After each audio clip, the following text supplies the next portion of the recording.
Hey, folks, welcome to the Generational Gap. It's Robert here, your resident Gen Xer, and over there I've got John with me. How you doing tonight, John? My Oh, friendly millennial. fantastic. You're Very excited about this episode. fantastic, you say. Yeah, even better than normal. Let's see. I believe in our chat we've had a first second, we've had a second second. Now we have a third second. I Yeah, believe I lots believe of it's second. hobbits. Those are hobbits in the chat, John. Talking about like first breakfast, second First, breakfast. second Yeah, breakfast, and snack. What do they call snacks? with Something. tea time and Oh, like some good other God. shit. Yeah. I feel like a hobbit. I Yeah. eat that much. Yeah, makes sense. So, welcome I to can the see that. show, folks. Tonight we've got a fun night planned. We've got Matt Christiansen coming to the show tonight, John. Did you hear about this? I think someone mentioned it to me at some point. Yeah. I don't know. Yeah. Kind of get you pumped up? You a little excited? Um, I don't know if it shows, but yeah, a little bit. Yeah, yeah. It's that deadpan look that really lets me know. Yeah, I don't know if you can tell, but super, super excited. No, I really am. I really am. It's gonna be great. Can't wait. So he's not gonna be on until about another 30 minutes. Got about half an But hour. in about half an He's hour. a very So you busy man. get He's in the green room. that's right. Yeah. You know, like his rider was ridiculous. He needed only green M&Ms, Only and green. if there was one red M&M, he wasn't gonna do the show. So we had to be really, really diligent about that. Yeah. So it looks like we've got a lot of new folks in the chat tonight. Welcome to it, folks. Hey, if Yeah. What's up, guys? if you like what's going on, you know the buttons to hit, and we see that you're talking in the chat. So welcome to the conversation. John and I don't talk about a lot of shit, but we talk about a lot of shit, and it usually turns out to just be a pile of shit, right? That's right. Sometimes we shoot it. Shooting the shit. Shooting the shit. There you go. So anyway, John, how's life been treating you this past week? I haven't seen you in a few days. Yeah, no, it's been all right. Just been working still, unfortunately. Well, But you that's know, about it. jobs are good. Jobs are good. Yeah, As steady income is nice. the orange man will tell you that jobs are good. Yeah, yeah. Unemployment is down, and that is important. Yeah, I agree with that. It I is. mean, it's kind of a big thing, right? It's kind of Yeah, important to have that down. But he's looking at ways to drive it up. We've got he was on today with a live press conference talking about his USMCA, the new free trade agreement that he wants to put in place and get rid right. of NAFTA. Um, I'm a little confused by this. So he wants to remove a free trade agreement to install a Yeah. new free trade agreement, and it was a Well, little confusing to me. it's gonna be a better free trade agreement though. It's gonna be an even more free trade And what makes agreement. it better, John? Tell me what makes it better. The fact that Trump did it, I don't know. Honestly, we were actually watching we were watching the live stream while we were setting up the show, so it was kind of like in the background. I didn't really get all that much from it. We'll have to go back and probably. I think this is actually a good time to announce it on our Monday show because we're going to start doing 2 episodes a week now, Mondays and Fridays. Really? So I haven't checked yeah, my schedule for that. well you better because it's happening. We're doing 2 days a week now instead of just the Friday show. Well, that's kind of So rough for me. So I'll see if I can work it out. You know, yeah, I've got babysitting duties. I've got yeah. laundry. I've got laundry to fold. Yeah, it can only be done on Mondays, right? And I thought that's when you took the time to sharpen your swords. Yeah, yeah. It's usually the Yeah. time I do that, but I can set that aside for doing this. No, See, we got a lot of new people in the chat too. That's awesome. do we? A lot of new people? I like a lot. Several. A lot makes me Yeah. happy. So, in response to this new free trade agreement that's going into place, John, the one thing that I did gain from it is I think you're right. I think that every deal has been bad that's already in place, and he is literally trying to rechange them and say that he put them into place. Right. And I bet if we looked at this, once we get the details, we're going to see that this is not much different than NAFTA. But he does claim that it is the tax revenue that's going to be saved Hmm. with the deals with Mexico that is actually going to pay for the wall. So he kind of insinuated that Mexico would actually be paying for the wall now. based Oh, off the right. taxes that will be saved, right? Yeah, I mean, I guess there's like a mental gymnastic way of putting that down, but comment in the chat. There we go. We have details. Unrelated coma says one of the things USMCA does is reduce the amount of foreign parts slash work domestic cars it can have from like 50% down to 25. Okay, so it's Now, more of like a protectionist approach. yeah, So yeah, I mean, it sounds which is like kind of what he promised to do in his campaign speeches. So I mean, at least he's trying to do what he said. yeah, but I guess the sad thing is, it's another one of those instances where you've got to do it through more regulation. Um, in a way, and I think he's stripping regulation and replacing it with regulation, so it would be the same amount, just different. Oh, just different regulation. So that okay. Right, So we're not making the government smaller. We're just changing its parameters. I see. I got right. you. And that's Yeah, I important, mean, right? makes sense. But I mean, I mean, responses to things he's been doing thus far has been driving business away from America. Everything with the trade war. So this is, all of these trade war indications with China and raising tariffs on steel and aluminum. This is forcing, this is businesses are telling us, well, we don't want to be here for that. Let's not grow here anymore. Let's grow somewhere else. Right. How do I mean, now you're going to force them. I mean, Yeah. I mean, I can see how it's kind of forcing, but I mean, doesn't that it's doesn't really just like encouraging, I think, but like in a more forceful manner. doesn't that really shit all over your ideas of free trade and a free market?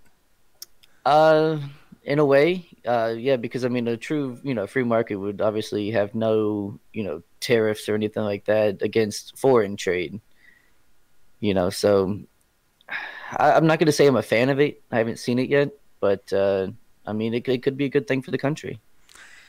Well, I have to tell you, each time one of these things comes along that's improved, and that I will give the benefit of the doubt on anything that he does. I'm not just going to wholeheartedly say everything the Orange Man does is bad. Um, on I don't Mike, know. on Mike. Yeah, yeah, exactly. So, but it's kind of like these adjustments that have been made to the Affordable Health Care Act, which kind of has been renamed. I forget what its new name is, but I just went on before the December 15th deadline to look at this, and I went ahead Hmm. and went through the whole process to sign up for it, and my God, it's expensive. I mean, Yeah, yeah, there's it's really nothing bad. affordable care about this at all. I mean, even the benefit, basically the savings that I got off of it for this factor or another factor, whatever it was, those Yeah, savings really didn't do anything but equate to the same amount, actually more than I would pay going through an employer. yeah. And so that's the thing is, I actually pay way less going through my employer than I would if I went through the Affordable Care Act. So I mean, that's really nice for me. I don't have to use it, but yeah, that would suck, especially if you can't afford it and you don't use it, and then you get fined at the end of the year. That would be just fucking awful, just awful. Well, before the Like, discounts it afforded me, it was like $500 and something a month, and mm, that was the lowest level. The highest level I could have taken was, I want to say it was like $800 and something a month. oh my God, And with discounts, it still would have been somewhere between $600 and $700 a month. And I that's just thought, ridiculous. what? How can anybody afford any kind of health care with those kind of numbers? You And want I to be thought more the whole point. depressed? Yeah, go ahead. Yeah, I pay about 75 for both health and dental a month because I go Jesus. through my employer. Yeah, Right. Well, you've got a good employer too, so they pick up a yeah, good it's true. good chunk of that tab. Yeah. See, like Ricky Santiago said, I rather get fined. Fortunately, they removed that Yeah, now. Thank God. yeah, no, that's a good thing. Um, But yeah, no, I mean that's how a lot of people felt though, is that it's actually cheaper to get fined than it was to pay for the health insurance. And I mean, if you're young and you don't go to the doctor all that much, that's a viable course of action. But when if you get older, you start having health problems, you need to go more, and it's going to cost you a lot more to not be insured. Well, I mean, it's one of those things. Notice Midget B said the fine was what made it a Is tax, and now the fine is gone. It's unconstitutional. But if there's no fine, if there's no penalty for not signing up for it, then it's not unconstitutional. Now it's just a choice, right? I mean, yeah, there's no reason, there's nothing forcing anybody to take this health care, and thank God, because yeah. I can't, I That don't was an understand awful how somebody policy. could afford it. I don't know. He's made changes that were supposed to make it better too. That's what I don't understand. And the whole Yeah, point to this was to drive down the costs, create this hotbed of competition that would drive costs like through the floor. And that was Obama speaking that, right? yeah, That was his idea, and none of that's happened. It doesn't appear that anything like that's happened. Like if I wanted health care, I need to make sure that I'm getting back a very sizable tax return every year just to invest into the health care that I'm going to be paying each right. month. It was insane. And the deductible, good God, $7,000 deductible. Yeah, that's Why am fucking I getting? insane. Why? That's the cost of most of the health care I would need. So thanks. Yeah, yeah, exactly. Yeah, just fucking ridiculous. And I mean, he was supposed to originally completely get rid of the Obamacare, but I Hmm. mean, I understand he can't just do that like unilaterally, but I mean, it's still it would have been nice if there was some kind of progress other than just getting rid of the fine. Well, so I mean, but do we need universal health care? Do we need a single payer system? Does it need to be provided? I mean, other I mean, I don't think countries. I know other countries do it. I just don't think that that's the way to go. Um, I mean, I mean, first of all, we've seen how how well it works when you just have partial. I mean, I couldn't imagine if it was full coverage and you got it for free. Well, I, The I, bureaucracy would just be ridiculous, and that's the biggest problem. That's where most of your cost is going to come from. but over the last 30+ years, the system is the insurance system has just become so corrupted. Between the Well, charges yeah, that the vendors, the providers are making, and then the insurance but companies are but do you allowing think? and But do charging you? back. Yeah, I but don't, do you think that the having the government being involved in that is going to make it cheaper or less corrupt? it, that's what they said. Well, of course, that's what That's what they it's supposed to be, said. John. There's the difference. There's the thing. It's like what you say and what you do. Fighting healthcare is a losing issue. A bunch of people want it, and the optics of fighting against giving people healthcare isn't worth the lost political capital.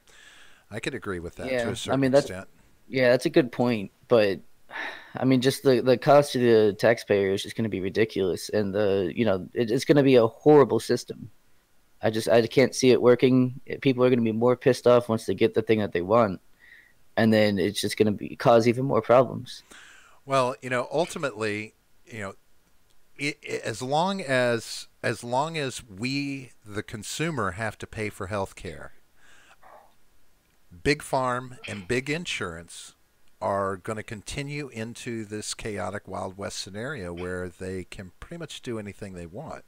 I mean, we've seen Well, over the last few years, like what Big Pharma has been doing with these cost increases, for drugs, and like hundreds and thousands of percent increases in price. yeah, As long as this goes on, you know, I mean, this all stems from competition. This all stems from not enough oversight.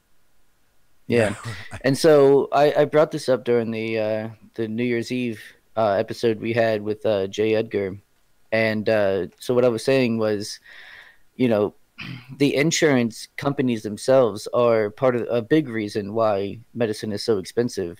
It's because they can charge the insurance companies X amount of money and they will pay it. Whereas if we didn't have an insurance like system, any insurance companies, then the average person wouldn't be able to afford those sort of medicines. It's true, but that means that the big farm wouldn't be selling those medicines anymore, which means that they wouldn't be making any money, which means that the prices will go down. That's how the market works. There's a lot of demand for it, but no one's able to afford it. Prices need to go down so that people will buy it. yeah, but when is that going to happen? I mean, how many decades do we have to go through this rising cost of healthcare before that finally kicks in, John? It's an Well, that's what I'm saying. economist's nightmare.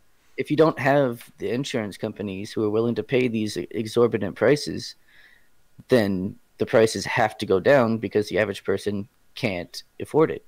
And so that means that they're not going to be selling drugs or they're not going to be making money. Yeah, but it's kind of like Judsky has said, we're setting everything up for collapse, and it's a Yeah. huge bubble. But the repercussions of that bubble bursting versus, say, a housing bubble are completely different. I Yeah, and mean, see what he just said there also is true. Look at LASIK eye surgery. No insurance company is screwing that up, and it's cheap. That's the kind of sure. thing I'm talking about. So how do you take the insurance companies out of the picture? Without major regulation. Oh, I'm not sure exactly how to go about implementing that, to be honest. See, that's what you should do, John. You should put together a plan for getting rid of the insurance company. Yeah. I mean, if I ran for Congress or some shit like that, which I would never do, but if for some reason I was doing that, then yeah, I'll go more into that. But I think Here someone smarter than me should do that.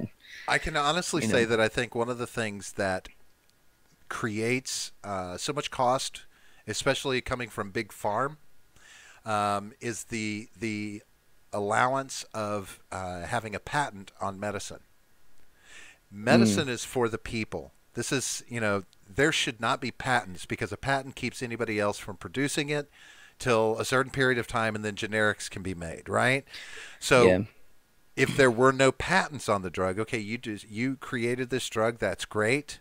You can be the first one to distribute it, but whatever, you can't have a patent on this. This is medicine. This is something that people need, and because of that, the prices can get so fucking outrageous. It's Mm. it's it's it's I don't see how that can change without things like that happening. Yeah, that's true. That's a good point. The only thing is, I'm just not okay with, in principle, I'm not okay with somebody not being able to patent the thing that they created. You know what I mean? It's still a mixture of, chemicals or, natural products, natural plant material, whatever it is. Well, let You know me what I mean? ask you this. They put this together, and so it's theirs. And because I agree with you in general, but in principle, I don't know. Well, let me ask you this. Yeah. What if you have a surgeon who figures out, some radical heart procedure, and then he says, "I want to patent this so I can be the only guy in the country that can do this." I don't think you can do that. Why not? It's It'd be just more like if he invented some sort of tool that made it easier to perform surgery, then that could be patented. But I'm not sure you can patent a technique. Maybe I'm wrong. But I don't think you can patent a technique. I mean, you can patent a workout. I mean, or you can get a patent for the Well, I mean, wouldn't you get the patent for like the name or I something? don't I know, don't think you would get for copyright, like I guess, maybe, I don't know. yeah, copyright. I don't think you can patent like movement. That would be ridiculous. Can you keep a technique? Well, see, but that's Well, the yeah. thing, Coma. If you don't have to keep the technique secret if you get the patent on it. Like when you perform it, you immediately, you get your lawyer on the phone. Okay, this is the procedure I did. Name it, patent it, submit it. As soon as you can do that, if I mean, I don't know. It seems the same to me because this is like a medical procedure that can save people's lives. These are Yeah. drugs that can save people's lives. How do you have a patent on it so that you can hold the American consumer hostage for your prices? And, the greatest example is Martin Shkreli, who's just a fucking moron, in my opinion. Biggest piece Yeah. of shit out there when it comes to big farm. I mean, that should have been the biggest wake up call to where big farm is at and what they're capable of. Uh, I mean, and with so many wake up calls that have been ignored in the past. Yeah. But Hang on, I'm trying to get the Discord link here from Matt. who's So Matt? keep rambling if you Who's would. who's Matt? Some guy that we're having on the show, I think. I don't know. Is he the guy you were going to hire to wash the windows? I don't really see Matt washing windows. That's kind of funny, but I don't see that happening. No, probably not. But Oh, see, now Nicholas Blanchard says you can patent a medical technique. So if that's true, I mean, but does, if in response to that, can that patent prevent someone from performing the procedure so that only that one person can do it? I mean, if that's possible, why isn't this happening? Or has it happened and we just don't know about it because I've never deemed it necessary to look into it? Yeah, Yeah. I've got to be honest. I've never looked into it either. Maybe that's something, that we should look into. Did Michael Jackson have the moonwalk patented? It's a good question. We could It actually, just popped in my head because I'm like, well, there's a yeah, technique that might have been patented. that is a great question. We should probably find that out. Well, we can't really ask Michael, so I wouldn't be surprised if one of our listeners out there knows, one of the audience. Midget, you would think, would know this.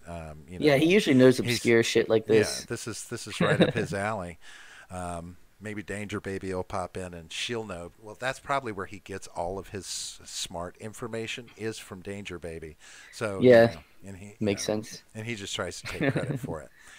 I don't know. I don't see that with. There's no way for insurance and big farm to be brought in line until the United States government has much more oversight and much more legislation enacted to do so. I can't see any other way around it, and that's the sad situation. There's Danger Baby. I told you Yeah, there she is. she's lurking. She was Lurking, yeah. lurking. I like it when she's lurking. While the Yep. moonwalk is not actually a patented dance move, musician Michael Jackson does indeed hold a patent. On March 25th, 83, 30 years ago, Jackson performed the moonwalk for the first time during his performance of Billie Jean on Motown 25th Anniversary Special March 25th. Nice. There you go. Midget likes this guy. Go figure. You like somebody else with facts about obscure trivia? Yeah, yeah, exactly. I mean, it looks like he pulled that right off of Wikipedia, No but way. that's acceptable. Nobody uses Wikipedia. Yeah, I mean, that's Nobody. acceptable. That's Nobody. fine. Nobody ever uses that. That's that's like saying people use Google. Yeah, right. Nobody does that. My dog MJ is the goat. My dog Eddie. Eddie. Yeah, There yeah. you Eddie's in the chat. go.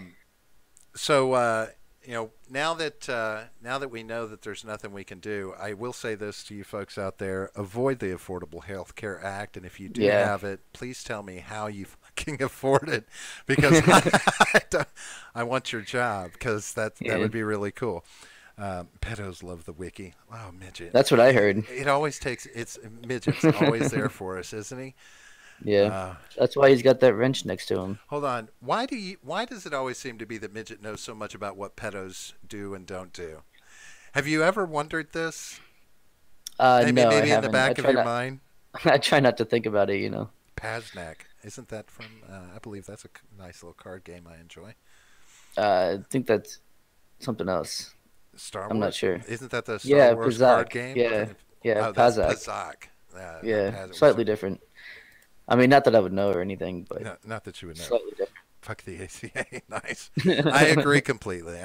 They even, Yeah, after I signed up, they kept sending me notices. Hey, you didn't finish signing up. The 15th is almost here. You didn't finish signing. Then January gets close to rolling around. They're like, don't forget to sign up for 2019.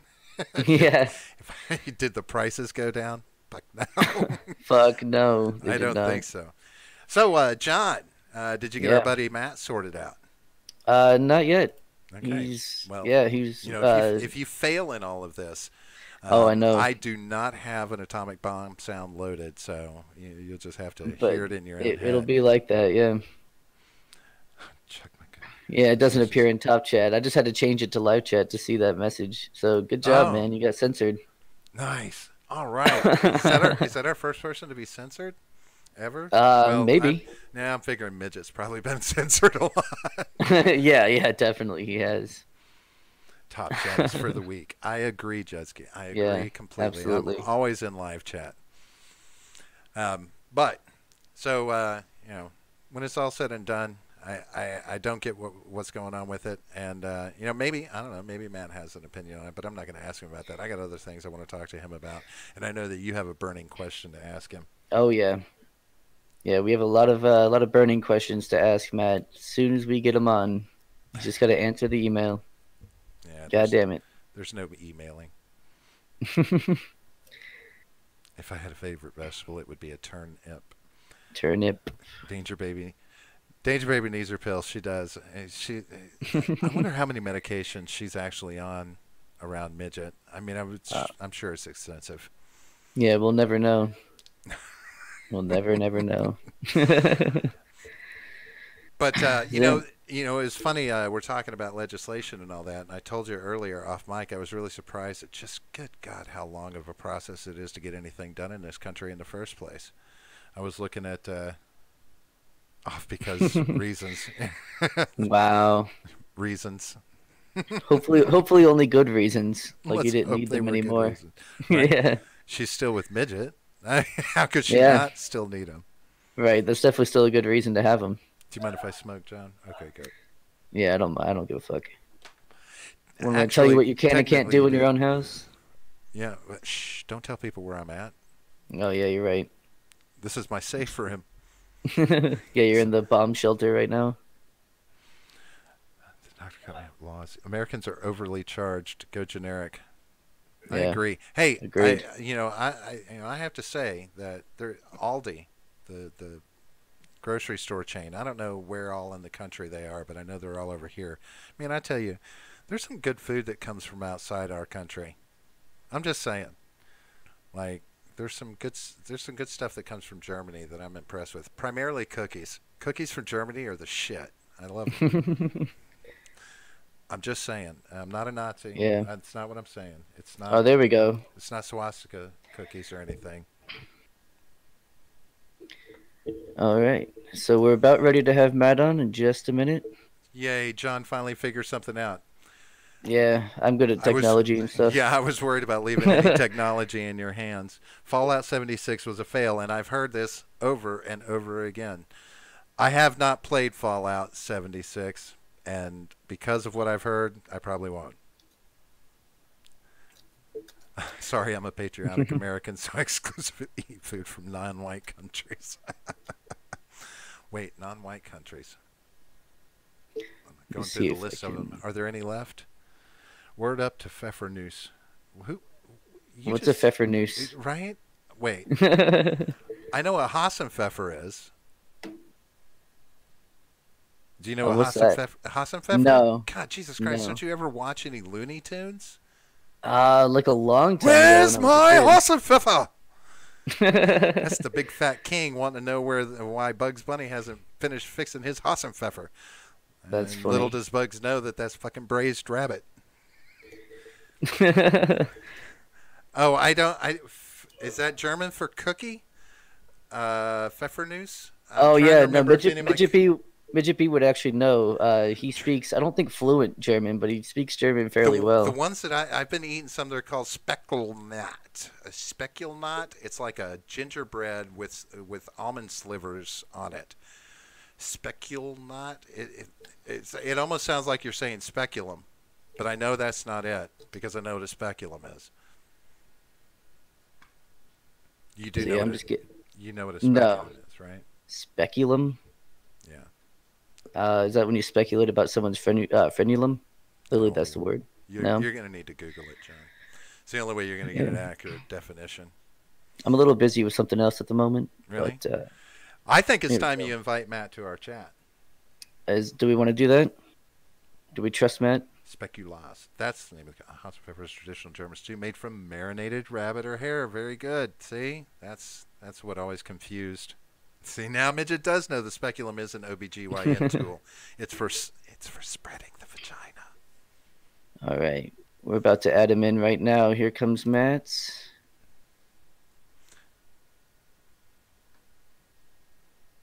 Oh no, are we still streaming? We are. I believe Awesome. he's coming. He's coming. I didn't fuck it see. up. He's loading. He's buffering as we speak. Should come in. I tested my. Oh, hey, there he is. I'd recognize that voice anywhere. That's right. Yep, we have with us, as soon as the video comes on, the one, the only, the incredible Matt Christiansen. How's it going, man? Up to that intro. Thanks for inviting me. I just tested my camera before I hopped in here, and it was being finicky. So I have a crappier webcam I can switch to if it doesn't pop up. Well, that's all right. Robert uses a potato cam too, so I do. It works for me. It works for me. But I mean, you look good as a buffering circle. I mean, for for what it is, it suits you. It could suit you. It's not wearing flannel. Actually, I'm not wearing flannel. Right Shut up! Really? I wore flannel just for you. Well, I'm just wearing a hoodie. Oh, so you're wearing that gray hoodie that you always wear? I have this. There, look at that. This webcam is like much worse than my normal webcam, and the color makes me. Yeah, you're looking much more translucent now. But if you don't mind, we can go with that. I could probably adjust the color, but I mean, it's fine. Up to you. You can do pale. I mean, pale's good. How you doing, Matt? I'm usually quite pale. I'm doing all right. Thanks for having me. Welcome. Yeah, thanks for being here. Welcome to the show. John's always been a big fan of yours for quite some time, and I've dabbled in Matt Christiansen for a little while. Sure. I've gotten a taste for the whole thing. I've been kind of pleased with what I've seen. So we're glad that you joined us here tonight. Now I'm going to flip it to John because John's had some pressing questions as he wanted to ask you right off the bat. Right. So I'll turn it over to him. John, don't hurt him. Yeah, I'm sorry to start so heavy, but this is probably the most pressing question of our time. Are traps gay? Yeah. Well, we've talked about it on our stream. I think as soon as here's the qualifier. If you know that there's a penis involved and you're attracted after the fact, then yes. Yeah, so that's the camp I was always in. But I tried to ask all of our guests that, so you're now added to that list. But now I think... Sorry, go ahead. No, please go ahead. No, I think that's I think that's a commonly held opinion. I would say. Well, Count Dankula has a much more nuanced opinion. I think it's rather funny. Have you seen his? Maybe he should go to jail after all then. If that's the case. What does he say? I actually don't know what he says. He was saying like it depends on who's pitching and who's catching, whether or not it's gay. No. Yeah, whether or not there's a contact with the penis. Well, now that's how you lean, John. I've heard you say this. That's not true. You've not heard that. I will take things out of context and throw it up in your face. I'm not afraid to. Fair enough. But no, we do have some more serious questions as well. Sure. If you want to take that, Robert. So, Matt, I've looked at some of your videos and spent some time. So, first off, before I, go into any pressing questions, just give me an idea. Where do you see yourself on the spectrum? Where do you lie, as it were? Talking the political spectrum? Yes. Is there any other spectrum? There's several. Well, there's the autism spectrum. I just right. Well, I mean, if you consider yourself part of that, I'd be interested to hear that too. He's high functioning if he does. I mean, I don't know. I don't understand 4chan that well, so I don't think I'm that deep in the spectrum. Right there with you. And now they're going to come after me, I guess. But I love this. I love their weaponized autism. It's amazing. Where do I consider myself in the political spectrum? Well, it's been kind of a journey. I guess I've been the last going on 3 years now. I've been trying to assess the degree to which I might be moving versus the degree to which today's political left is moving. Because I was a lifelong, reliable Democratic voter. And I say lifelong, meaning up until age like 28. So 10 years between age 18 and 28. And I think the answer is some of both. I've taken the test that a lot of people refer to is that political compass test with the 4 quadrants, the left, right, economic, and the authoritarian, libertarian, top, bottom.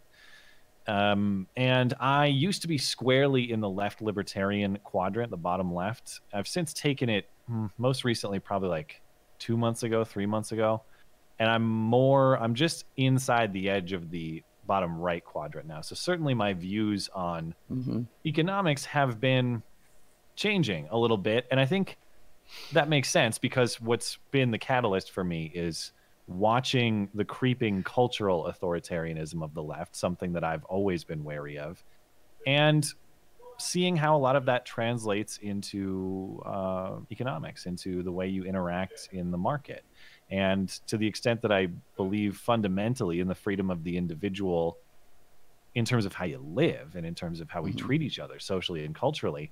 My views on how economic exchanges and economic relationships, I think, have moved a little bit more over to that frame of thought. That is to say, I'm much more inclined to favor markets and favor as much personal freedom as we possibly can, as opposed to government interventionism. I know for sure I used to be, as far as politics is concerned, I used to believe a lot more in like government tax and spend, for example. I used to believe there's certain areas of the economy that lack opportunity, or certain even locales that lack opportunity. Perhaps the government could go in, provide opportunity where it doesn't exist, and people who want to work hard and get a leg up can do that if the government provides it where the market doesn't. I'm less faithful in that these days, but that's kind of a long-winded answer to get you to the place where I guess I'd call myself whatever this classical libertarian camp is. I kind of shy away from the libertarian label and it's the same reason I'm not very active in libertarian online groups, because it becomes there's a lot of purity testing, I guess. Like, how libertarian are you? Right. And it sort of melts over into anarchism. And I'm not, although I am sympathetic to some of the principles of like ANCAPs, for example, I do see proper roles for government. And so that's where I'd split with that type.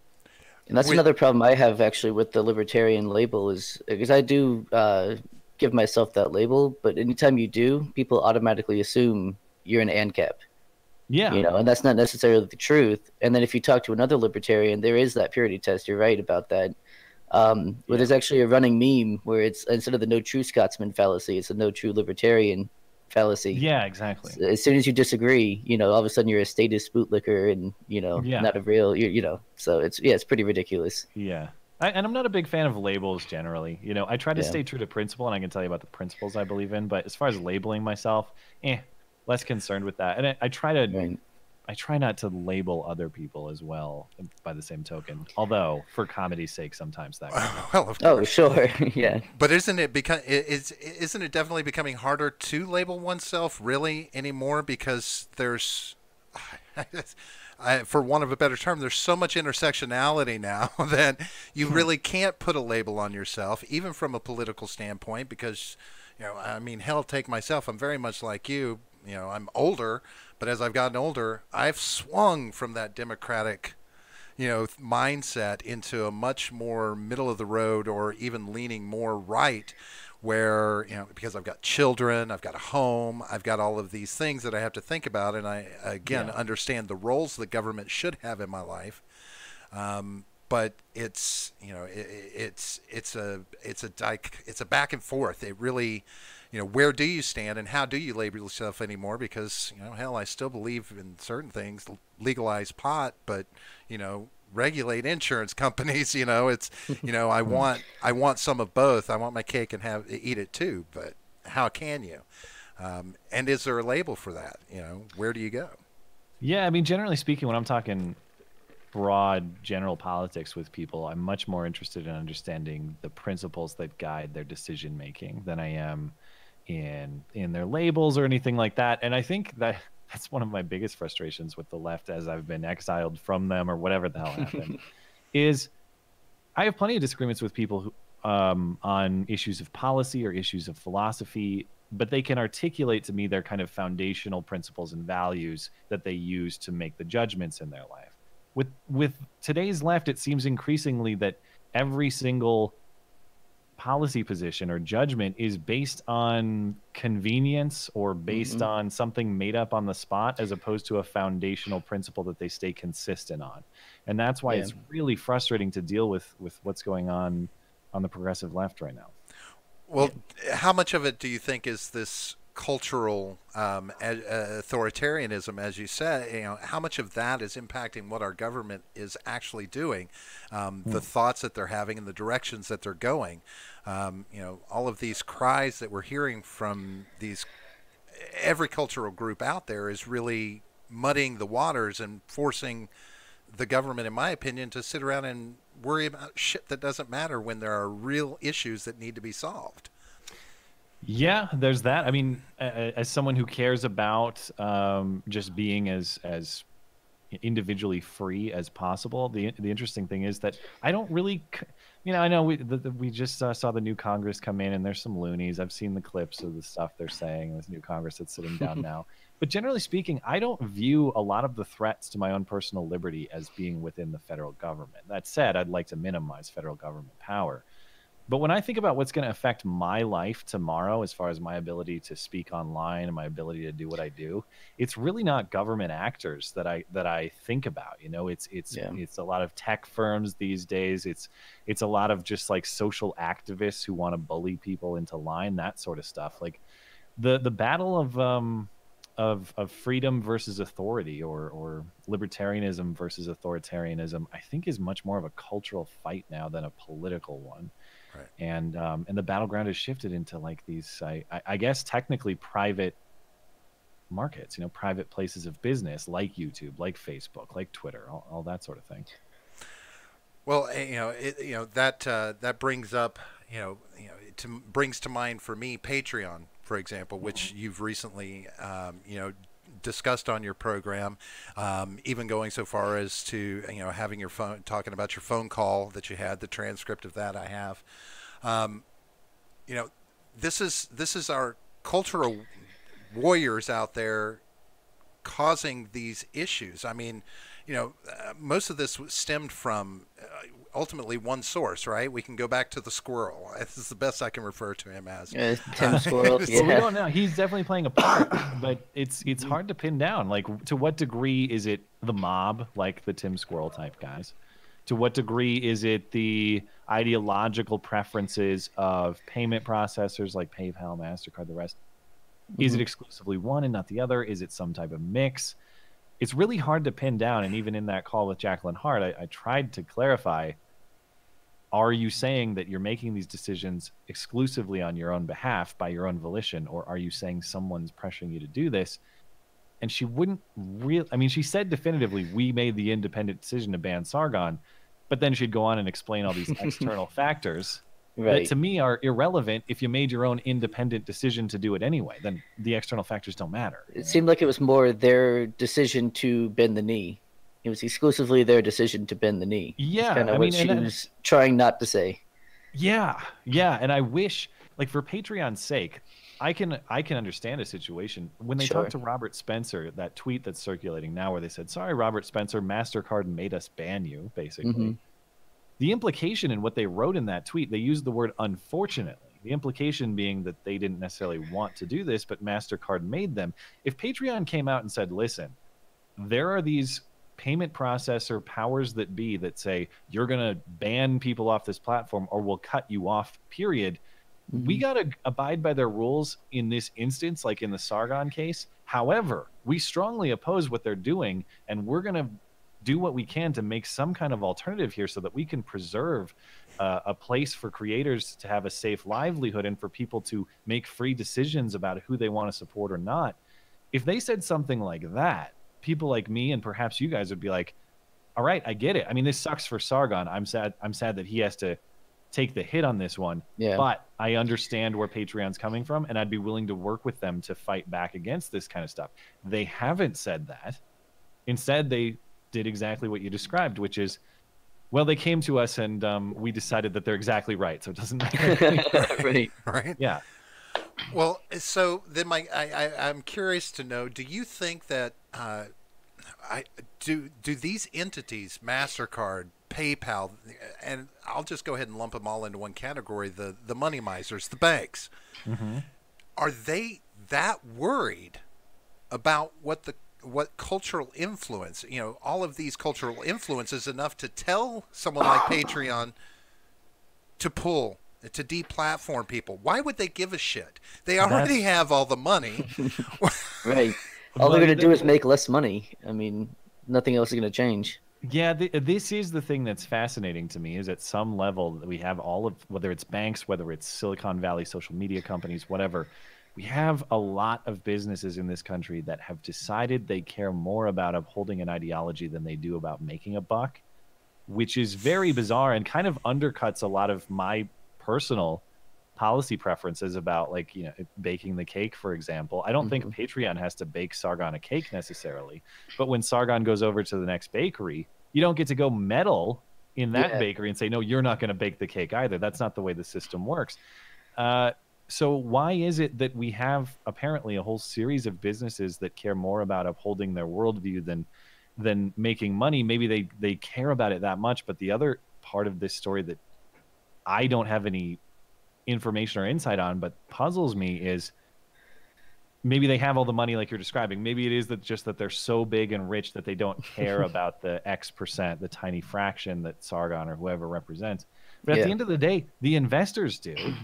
Patreon's got these venture capital firms bankrolling them. If you're YouTube or Facebook, you've got all your, you know, publicly traded investors.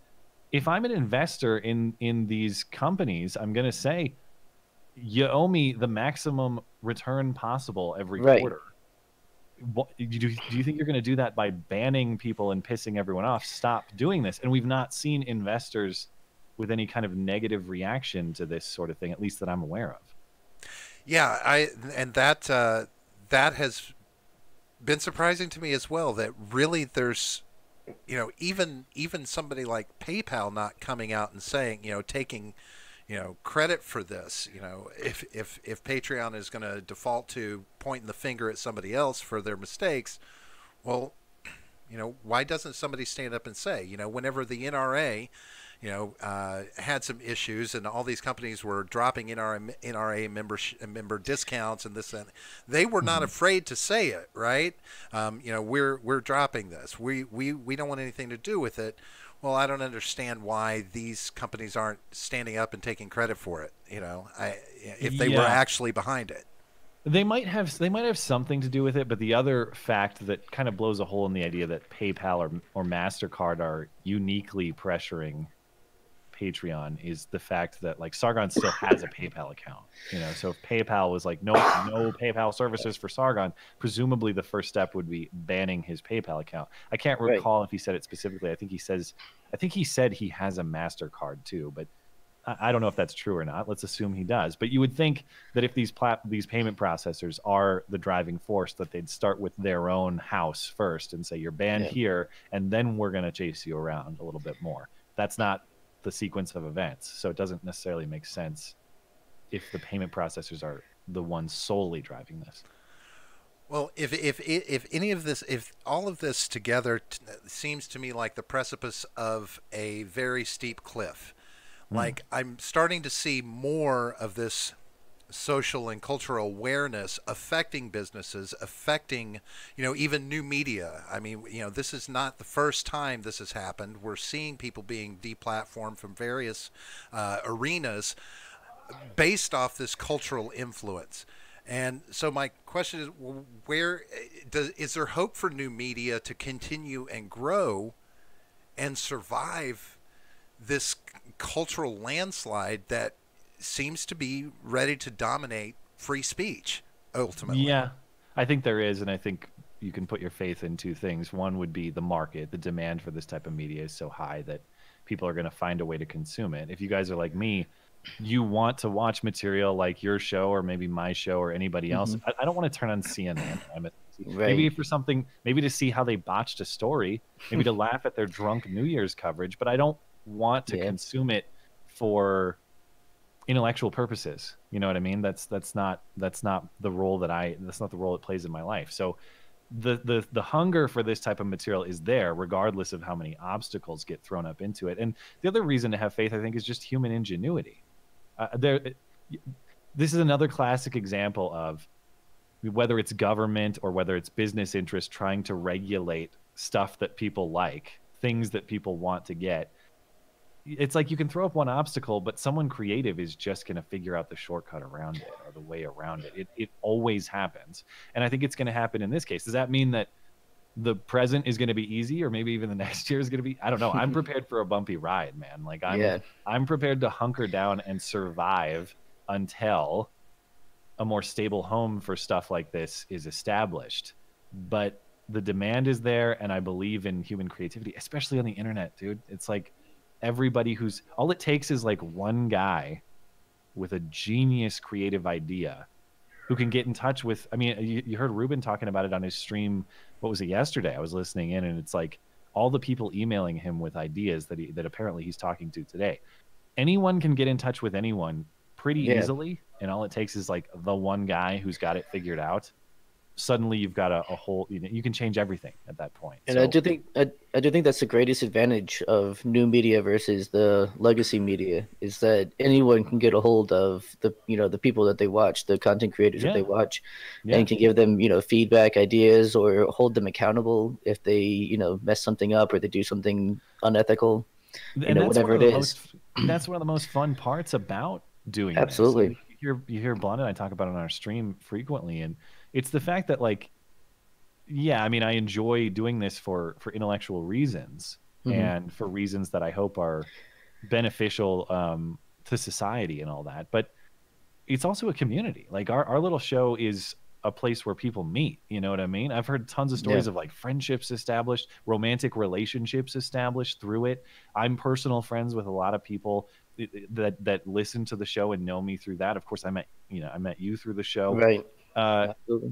It's the great thing about this is it's like I used to think internet friends were for nerds before I got into this stuff, like people who didn't have developed social skills. Right. The reality is that you can easily find a lot of people with very specific interests, people who are people who are exactly like you. You know what I mean? And people who view the world exactly like you do.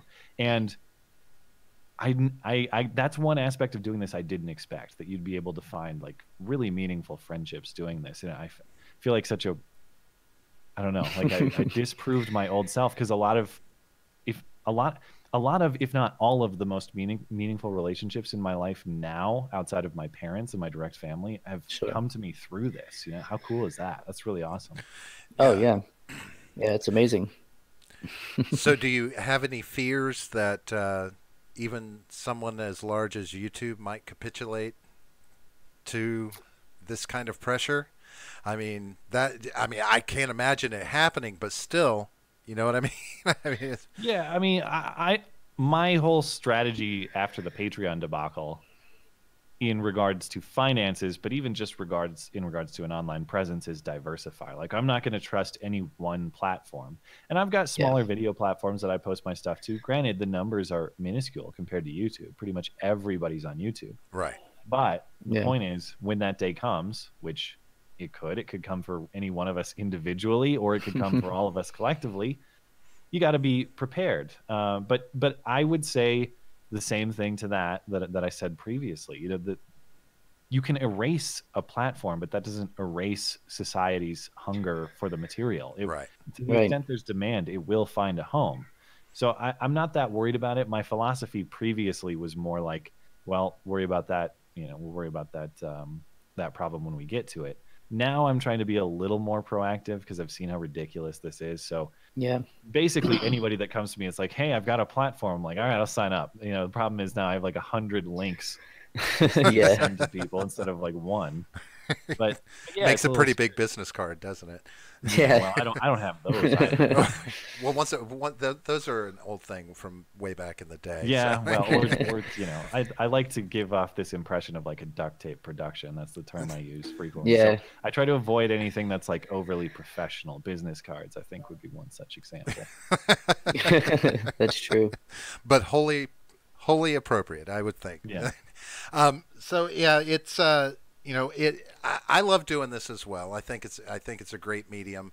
But in light of these things that happen, especially as the voices are growing stronger in opposition to, from both sides, and the impact is starting to have, I would question when, is there a point where social media such as this, and we can say we can include Facebook, Instagram, all of these large platforms, is there a point where it becomes big enough that it is no longer it can be considered a private market and needs to be regulated and overseen by the government to protect freedom of speech for those of us who are creating our content?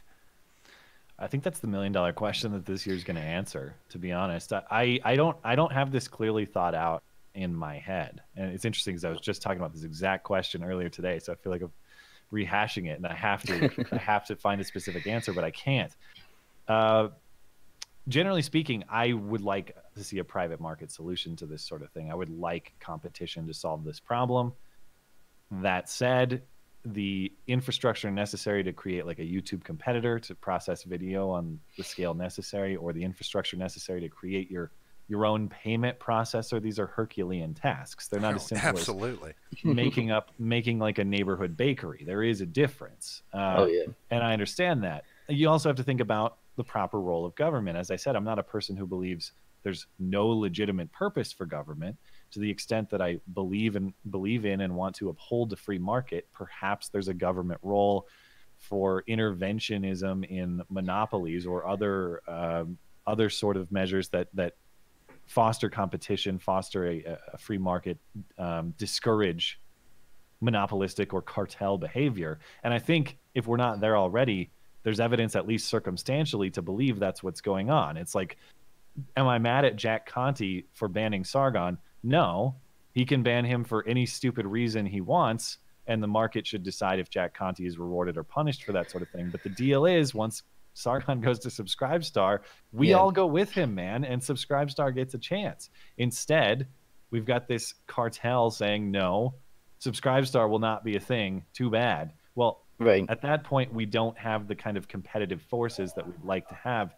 Is that a proper role for government to start telling people what to do? It's not the most insane role for government I've ever heard of, but I guess the one thing I'm hesitant about that is like, that is an additional power for government that can and will be used against you in the future, and that's the one thing that I'm wary about. Yeah, absolutely.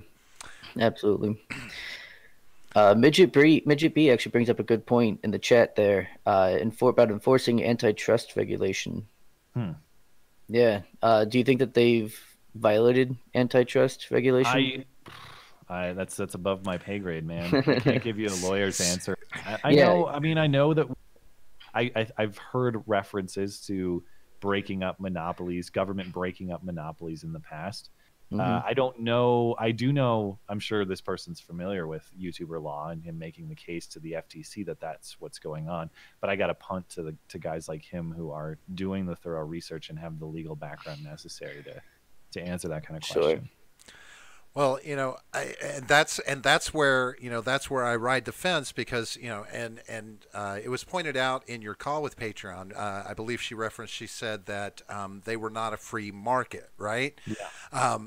But when it's as it stands right now, all of these sites have a terms of service, privacy policies, the whole 9 yards. They have their ducks in a row, as it were. And sad to say, but I don't care who it is. It's very subjective what you deem as breaking terms of service. And from a free market standpoint, as long as these companies qualify as free market, then they can enforce their terms of service how they want and deplatform whoever the hell they feel like. Yeah. Hiding behind "we're not a free market" is bullshit, because you're making your own choices right now in what you're doing. Yeah, and that's kind of what I was trying to get at with the question is, like, I understand it's your platform, you're going to have rules. But generally speaking, what is your vision for Patreon? If I was running it, my vision would be, to the maximum extent possible, and to me that's basically the scope of the law, we're going to have a platform in which it's a full menu for you. You come here, you look at the list of creators, you're like, I like that guy, that guy, that guy. I'm going to give them $1 a month each and move on with my day. It's not my job as the website's, the management of the website to decide, no, the moral implications of you giving that guy with the wrong opinion $1 are far too great to accept. That's what I was trying to get out of her, is like, do you envision yourself as basically like, I don't know. Do you envision yourself as basically having a hands-off perspective or philosophy in that regard, that we're going to have basically a place where people can select what they like and not get too involved? Or do you envision yourself as the babysitter or the kindergarten teacher holding my hand through Patreon, telling me what type of ideas are good for me to pick or not? And that's why I was discouraged when she says, we're not a free market. It's not necessarily about like the economy at large. To me, it's about, what is your philosophy about Patreon? Well, we're not a free market. Jacqueline Hart will tell you the sort of things that are permissible to support or not. And you just got to ask. That makes guys like me or maybe you to leave off the platform. I'm not interested in your babysitting of me. Right. And I'm certainly not interested in your censorship.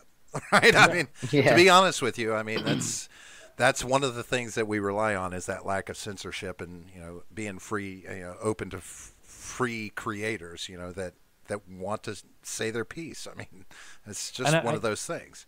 I can't understand that urge, It's like, how many of the creators on Patreon do I want nothing to do with? Probably 99.9% are people making stuff that I actively oppose or that I just have no interest in.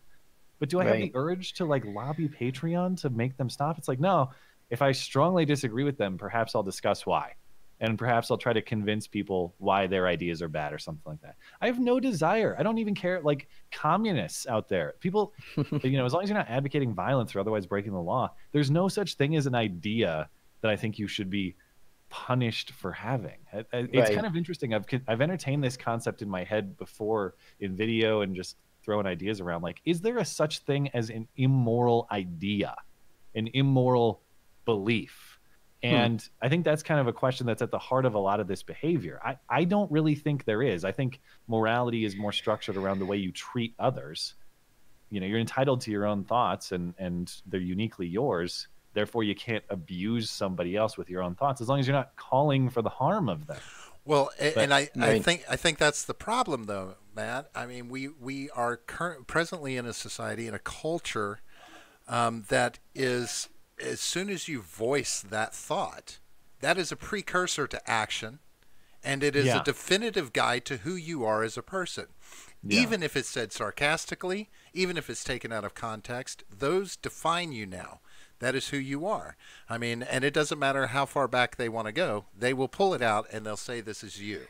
And then to the point you're making, for a lot of people, if not everyone, there is no path to redemption. I was astounded by some of the things she said. Wow, wasn't that amazing? When she said, like, well, Milo Yiannopoulos didn't disavow the Proud Boys good enough. Sargon didn't apologize good enough. I didn't have a lot of time. I did ask her. I didn't have time to really press on this, but it's like, you say they didn't disavow or apologize good enough.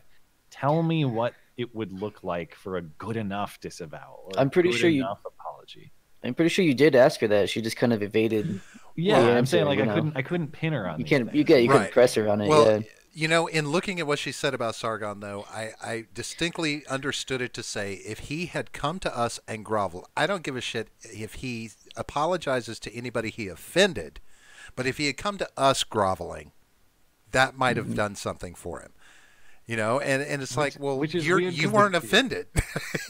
Yeah, supposedly you're not offended. And also the question that was asked to her was they were asking for evidence that it wasn't hate speech, which is just a weird thing. You can't prove a negative. How is the apology evidence? You didn't ask for an apology. What you asked for is evidence that it's not hate speech, not acknowledgement that Patreon is correct. That doesn't even make sense. It was totally twisted. I mean, that's the frustration is like, have whatever dumb rules you want. That's not what actually bothers me about Patreon. Make up whatever stupid rules you want. It's your platform, dude. Just tell me what the rules are so that I can decide if I want to operate within it or not. She tells me throughout this conversation, everything is subjective. Everything is off the cuff. Everything is case by case individual judgment. But the most bizarre thing about it is, and I wish that I wish people could hear the tone in her voice and stuff, because it's not that she was rude. She was actually very nice and respectful. Sure. And the conversation was civil. But if you could hear the tone in her voice, she's saying these things convinced that they're good. Like, isn't it great that we have just subjective terms made up on the fly that will apply to you individually if we feel like it or not? And I wasn't trying to be condescending to her. I was asking her several times, do you understand the implications of what you're saying? I'm not trying to rip her, but it's like, it seemed apparent to me, like you haven't thought this a couple steps ahead. You haven't thought about this standard and what the precedent that you're setting for future outcomes. Well, she was politicking you the whole time. I mean, it's really all I got from it. I was like, okay, tons of non-answers and nothing to things like that. Have they actually responded to you releasing? No, nothing. Absolutely not. That's great. It's still on YouTube, so apparently not. It's probably the best move on their part. Well, honestly, any answer they give would just be damning either way. Yeah, and I can't talk about some of the specifics, but that's the other reason. Like, I can't share a recording too, because without their permission, that would violate YouTube TOS. So I want to make sure I'm square within YouTube TOS above all, because I don't want that information deleted by Google and or YouTube. And then as far as like legal issues, you know, I will stay pretty mum on the topic, but my thinking generally is like, if you want to make a legal claim against me, if there's a case to be made, freaking go for it, dude. Like they would be the stupidest PR move you could ever do. Ever. So I think what they did is maybe they consulted with some people. It's either one, that they don't have a case they can make, or two, they've decided it would be way too costly to pursue it. And I think they're right in that assessment. And they've decided just to say nothing to me. They haven't decided to ban my account, but I'm leaving this month anyway, so they probably just don't care. Because it'd be if they know that I'm leaving, because we know Jacqueline Hart's been tuning into my material per the conversation. If they know that I'm leaving, it'd be so foolish to ban me, because then they take a bunch of egg on their face unnecessarily, because I'd be out the door anyway in a few weeks' time. So, so I think they're just gonna let it be, is my expectation. If they want to fight over it, I'm confident I'd be able to raise some money and, you know, hire a good defense. So I'm not that worried about it. I mean, you would definitely have support, you know. Yeah. And the other interesting nugget, we had somebody call in on Wednesday night about this, and I looked at it. It's not clear, but 1791L made a video talking about his discussion with Jacqueline Hart, I believe, or at least someone from Patreon. And he said that, I forget exactly the way he put it, but there's an implication that Patreon was extra clear with him not to record or release a transcript. Not release a transcript. That's funny. About that conversation. So it seems to me like they may have known. They've taken some notes about what happened, but it's like, I understand some people have some ethical disputes with the course of action I took in this case. Granted, it's never my, first off, as a technical matter, I never lied, but it's never my choice to deceive, and I can acknowledge there's some slight deception in this case. But as I'll always say, and I've had several emailers remind me, the truth is the highest value to pursue above all else. And this information is extremely relevant to all of us as consumers, not just as creators, but as consumers. And I'm both on Patreon. I support people on Patreon, and I create on Patreon. And I think the question we all have to ask is, as long as there's not personal, private information being shared, what possibly would they want to tell me that they refuse to tell the people who support me on Patreon? That's nonsense. Right, and that's the most telling thing that I can take away from that entire conversation is the lack of desire for transparency over this issue, and that's the saddest. It's just the saddest to me. You know, well, we don't want anybody to know what I'm saying to you. It was my initial request, yes, because they reached out to me. But my initial response was, yes, let's do this, and please let's stream it. And it's not like some chest pounding thing on my part, like, oh, look how cool I am, let's stream it or something. It's like, you do have some explaining to do for me if I'm going to stay on this platform, but you also got explaining to do to people who like to support my stuff. Right. And I don't like to have this relationship where you and I exchange secrets, but they can't know about it. It's like, Jacqueline, you got to understand, and you got to expect, I'm loyal to my audience, particularly those who are parting with money to support me. Especially, I'm not loyal to you. You're replaceable. You have nothing important in this relationship other than being a middleman. Other than that, you're gone. Right. And definitely, as someone who was supporting Sargon as well, you know, I had to hear it through some of his friends. Yeah, it's so dumb. His Patreon had got deleted, and so like I felt like I was entitled to an explanation as well, just as someone who was supporting him. You would think so. Company closed down. We've locked the doors. Go home. No shift today. Right. That's really how it works these days. You would expect the same thing from like your cable subscription. If they're like, there's always some kind of notification, even if it's like, well, we're changing up the channel list, or also we're bankrupt, so buy. Like, they're gonna tell you. There's a little notification, right? You give them money every month, so they have the common decency to say, we've had to make changes. Maybe we'll give you some reasons, maybe not, but here's at least notification of the changes, and you can assess for yourself if you'd like to stick around or not. No, not even that. They just hit the delete key. All the while they have insanity to tell us that they're so personal and they consult everyone and give them appeals and all this consideration. No, it was literally somebody at Patreon who's like, nope, screw this, delete. That's the way it went down. And From what I heard, they genuinely care about the creators, which is what's so special about Patreon. I didn't really get the sense at all from that conversation that they gave a shit whether you said it or not. So I really didn't get that warm fuzzy. I didn't either. I never got the impression that that my presence there was valued, and I don't want to make it sound like it's all one-sided, because as I've said on our stream too, like, the value that Patreon contributed to my life is insanely huge. It changed my life. I feel the same way about Twitter as I do about Patreon. I love both of those platforms. I think they're awesome. I hate the political policing and meddling, but I think as concepts they're awesome, and Patreon changed my life entirely. And it's like, Jacqueline's new there, but to the extent she represents the company, you and I had a fantastic relationship in which we both made each other's lives significantly better. You know what I mean? Financially and otherwise. And now it's like you're not even going to give me the common decency of like notification and consultation. I don't. You're telling me that you might delete my income on a moment's notice and then expecting me to stay around because you supposedly care about me. It sucks, because I do care about Patreon. I don't think they actually care about me. And I think the further evidence, it's not just me, it's creators in general, further evidenced by Jack Conte's commentary in the New York Times, where he just threw everyone under the bus. Oh, they only care about this because they're mad that we take a 5% cut or some such nonsense. That is why absolutely cares. Ridiculous. Yeah. Fees. It's all fees.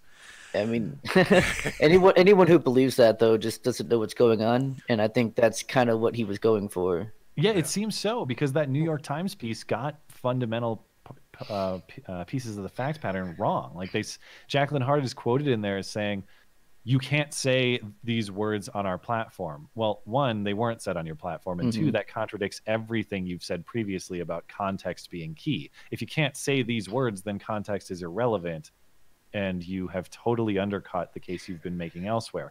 But the New York Times seems more interested in like making a pro-Patreon case to the general public who's not really keen on what this is, and will generally view it as a case of like, it was a racist and they don't want to support him financially. Right, which, I mean, who's not going to get behind that, you know? So that's kind of the angle they were going for. That's what fake news does for you. Yeah. You gotta love it. So, Matt, I know that we don't have you for much longer, so I have one other question for you, and sure. you know, because I gotta get your stance on this, because I'm always left a little curious after I watch your shows, and it's about the Orange Man. So, so how do you see him as a person? As a president versus as a person, and as follow-up, is he an embarrassment to the rest of the world, making us an embarrassment to the rest of the world? Wow, that seems like a little bit of a loaded question. Welcome to the show. Full disclosure, I voted for him in 2016, surprising even myself. And I voted for him in the primaries mostly as a joke, because I couldn't get behind Hillary. But I mostly wanted to see the debates. Like, I'm voting for the lulz. I remember saying at the time, I'm voting for the lulz. And as the general election came around, I voted for him specifically because of the middle finger to the creeping authoritarianism culturally of the left, but also because the alternative in Hillary Clinton was just not acceptable to me. So I've never been like rah Trump guy. I'm not your big MAGA hat wearer. I'm not always Trump. I try to call balls and strikes with him, and I try to be fair about what I think he does well and what he doesn't. Generally speaking, if the election were held again today, I'd vote for him again. But the question is, how much of that is an endorsement of him versus me considering the alternative to be unacceptable? I'm available to people like the Libertarian Party, who are probably more aligned with my views. Can't seem to get any real political power going. Yeah. Specific like disappointments on the president's part that have really bugged me. Like the bump stock ban stuff really bothers me, not just as a proponent of gun rights, but specifically the way it was handled through this executive order and sort of redefining law. Even if you're not a gun person, I would hope that we could agree on the idea that the president can't just redefine legal definitions in federal law and ban people's property. The other component of this, of course, is that people who legally owned them are expected to surrender or destroy them without compensation. The precedent that the government is going to force you to destroy or surrender your property at your own cost. You just eat the cost. What you had yesterday that was legal is now illegal today, so deal with it. Not a big fan of that. As far as how he behaves, like just his demeanor, I mean, don't get me wrong, he has some face-melting cringe. Oh, but yeah. that's kind of my appreciation of him too. I'm one of the people who does appreciate that he just kind of shoots from the hip and doesn't give a rat's ass about political correctness. So I view that sort of bull in a china shop mentality as a necessary correction to the politically correct authoritarians. I mean, I'm just giving you a long-winded answer. It'd be a mixed bag for me. I think policy-wise, I'm probably, I don't know, somewhere in the neighborhood of 60-70% with him. Right. And then in terms of like culturally, like I enjoy him culturally more than I enjoy politically at this point, I think I'd probably say. But is he good for the country in that sense? Is ultimately, I mean, to me, he embarrasses me when I know that the rest of the world is looking at us, because I see us as nothing. He might as well take his shirt off and go ride a fucking horse through the mountains, like his boyfriend does. I mean, I'm surprised. Putin name dropping now. I drop no names. Putin implied Putin reference. You can take your implications. Well, I guess that would speak to the fundamental question of, because does the president say things that are false? Yes. Does he have face-melting cringe? Yes. I'm not going to deny that sort of thing. I think the question that a lot of people ask, myself included, is would you rather have a person who just puts that all out on the table, or would you rather have a person who has some of the same faults, maybe not to the same degree, maybe there's scale here, I don't know, but has a lot of the same faults and hides it behind a very professional presentation or demeanor? I think there's a case to be made on both sides. I'm with you insofar as, like, sometimes he just says things that are really silly, really ill-advised, and I guess I'd use the word embarrassing, but the way I feel about it is more like embarrassing of, like, your dad who just says stuff and doesn't really... Yeah, you're like, just like, oh God, Dad, stop. It's kind of the way I feel about him. It's like, for the most part, I actually do think he has the right ideas at heart. He says stuff in a really stupid, silly way sometimes. Yeah. And for me, that's more of an acceptable compromise than a guy who says stuff that I absolutely hate in a very professional manner. Right. But yeah, I mean, I don't know. I guess the vast majority of the country has a nuanced view like what we're describing here. I think we both have some of that. Like the people who are like, never Trump, everything he does is evil by nature, to the extent they're willing to contradict their own principles just because, like, their only principle is Trump is bad. Right. Okay. Those people, and then on the other side of it, the MAGA hat people who their only principle is God, Emperor Trump, everything he does turns to gold. I mean, that's like such a fringe, two fringe wings of the country. It's probably like maybe 10% of the country total is in either of those groups. So I hope cooler heads prevail. I think we get a false impression from media about how much people hate Trump or how much people love Trump. It's like most people I talk to have some sort of opinion like we're describing.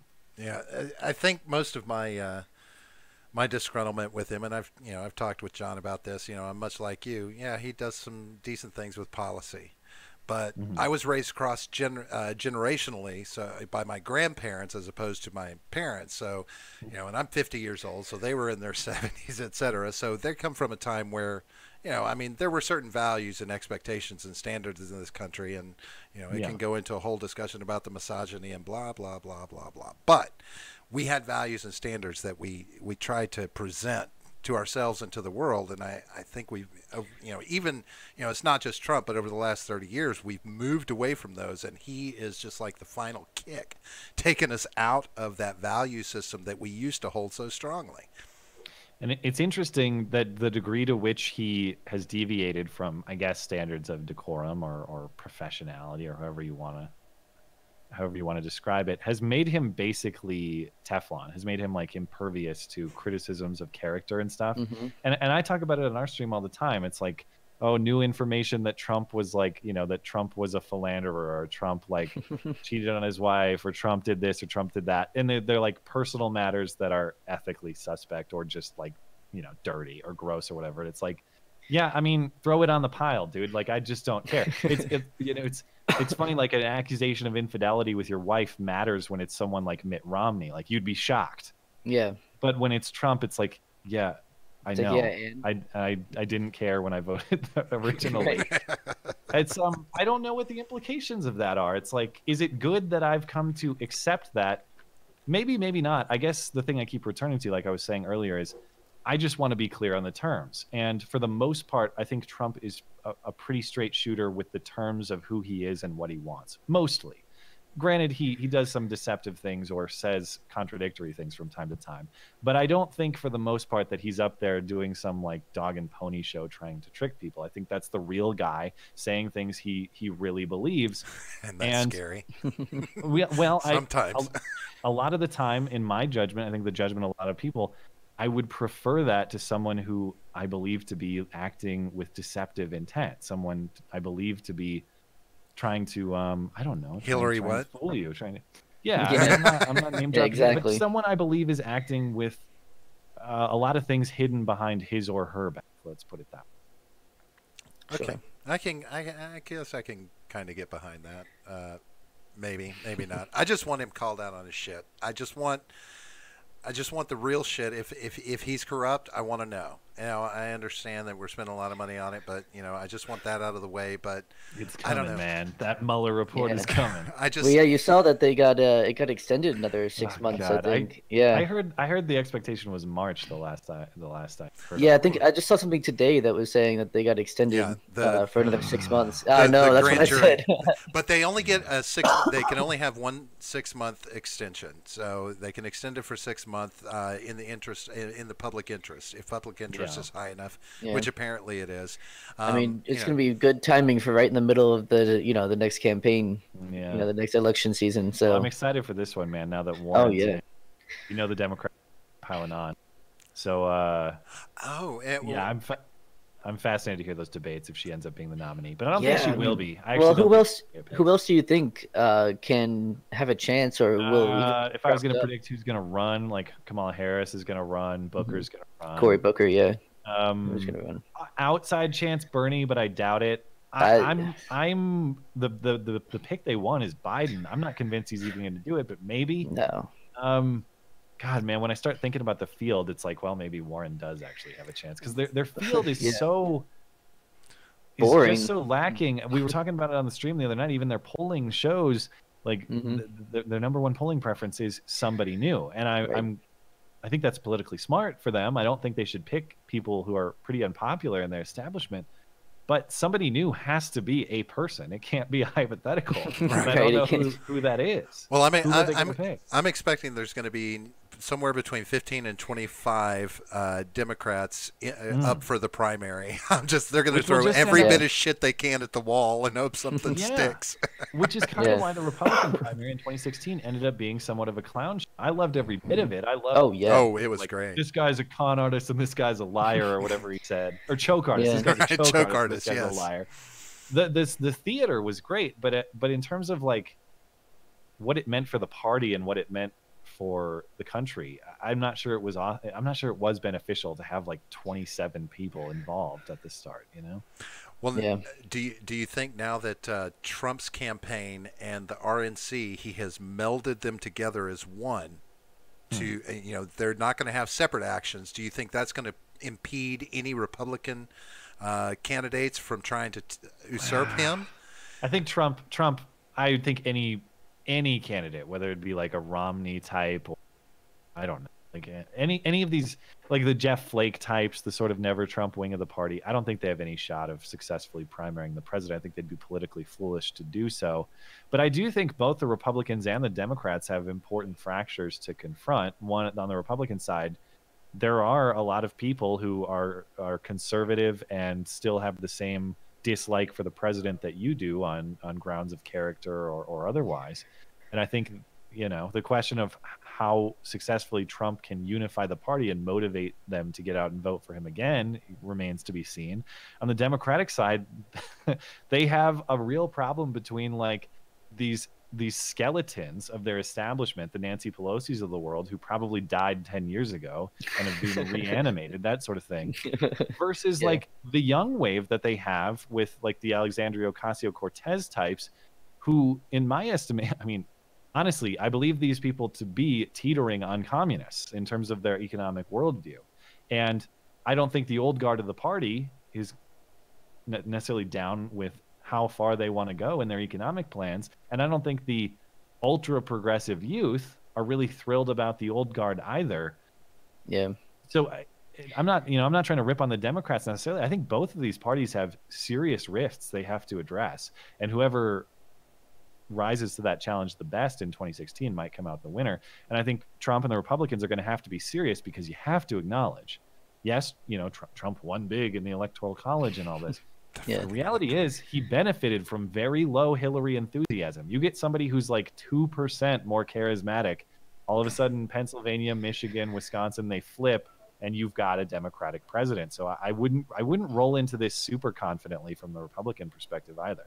Right. So if Dwayne Johnson does announce a bid for 2020, he may have the chutzpah to override Trump, right? I kind of hope they pick a celebrity, like pick Oprah, pick Rosie O'Donnell would be. Oh, that would be amazing. God, those debates would be absolutely insane. Yeah.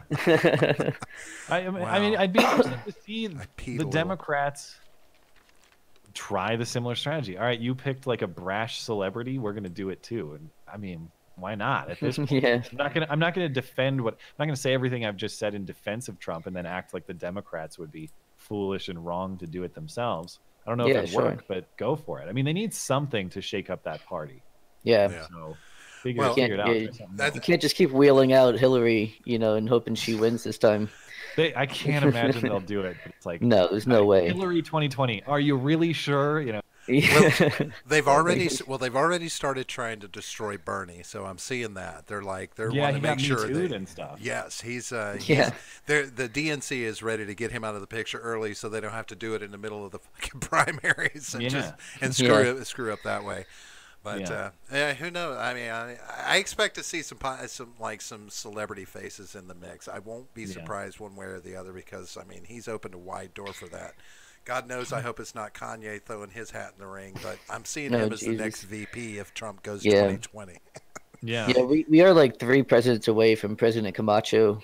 Is that the guy from Idiocracy? Idiocracy, yeah. Idiocracy, like Mountain Dew something. That was Mountain Dew. That movie was forward-thinking. It was like Gatorade for all the water. That was some amazing stuff, and I've said too many times that I think we're walking that way every day.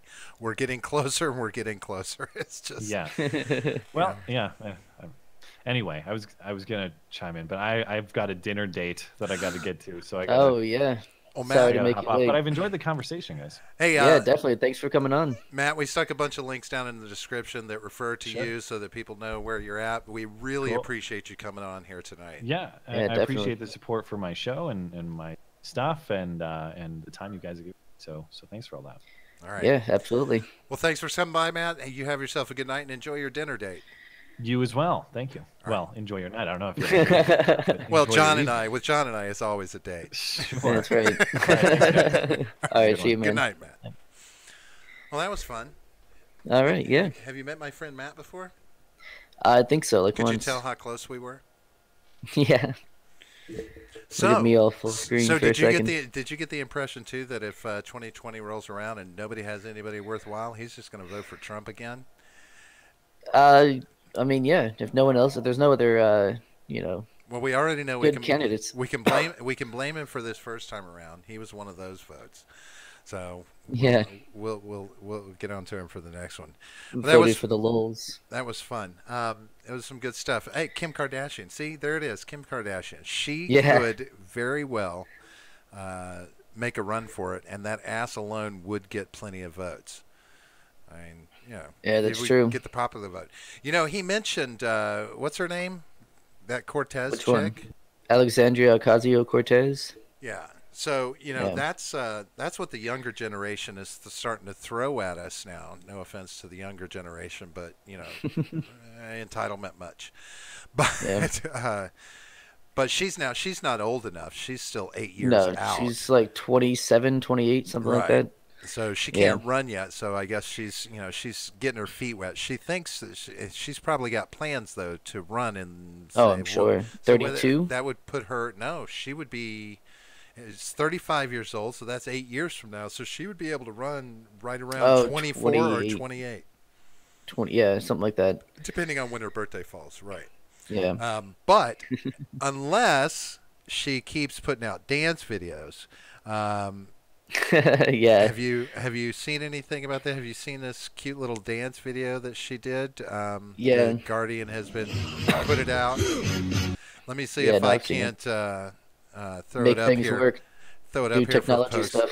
Oh, technology! I love technology. But this was Hang on, Adam Dyer in the chat. That won't stop her. 35 is only for male candidates. That's true. How long until we see a law where women can run for president at 28, 29? Well, I've always been, I told you once before on the show that, I wish they'd remove the law that you have to be born in the United States because Yeah, I'm okay with that law. I honestly wouldn't mind seeing Arnold make a run for it. I think that I'm- he's got I- some I- chops for that. it might shut out candidates that would otherwise be really good, but I think as a general rule, it's a good rule to have. So, Because in that way, because there's nothing stopping Putin from running in the U.S., well, no, no, Your no. boogeyman over there. You have to be a citizen. Duh. You Sure. still have to be a citizen. You're just not born on soil. Yeah, I know. That I would be just, the difference. yeah, no, I know. I was You're joking, always but the I just don't naysayer. like I just don't like the implications behind having a non-natural born American citizen be. So apparently, while she was in college, though, Alexandria did a little dance video. Have you heard about this, John? Have you seen this? Have you heard about this? Are you Jay Leno now? Have you heard about this or not? Yes, I have. Seeing as how you're the one that turned me onto it, but I thought Yeah. this was kind of fun. Does everybody like to get footloose? Let's take a look. Yeah. By the way, this is not the original video. Someone put this on top of it. I've been working so hard. I'm washing my car. I ate us for work. Don't tell me what I've got. I've got this feeling. The time's just holding me down. Out in the ceiling. Or else I'll tear out this time. Now I got nothing for you. Kick out the sound that shoots. Please. Okay, so I'm just going to put this out there, and critics be damned. She is hot. She is, yeah. In that, and As long as she doesn't open her mouth, she is very attractive. Yeah. oh, that's hardcore, John. But I mean, I'm sorry. Just as soon as she opens her mouth, I'm like, oh fuck, that's right. Damn it, she's wrong. Shit. and then the Guardian caught this. See, she's still got the dance in her. Yeah.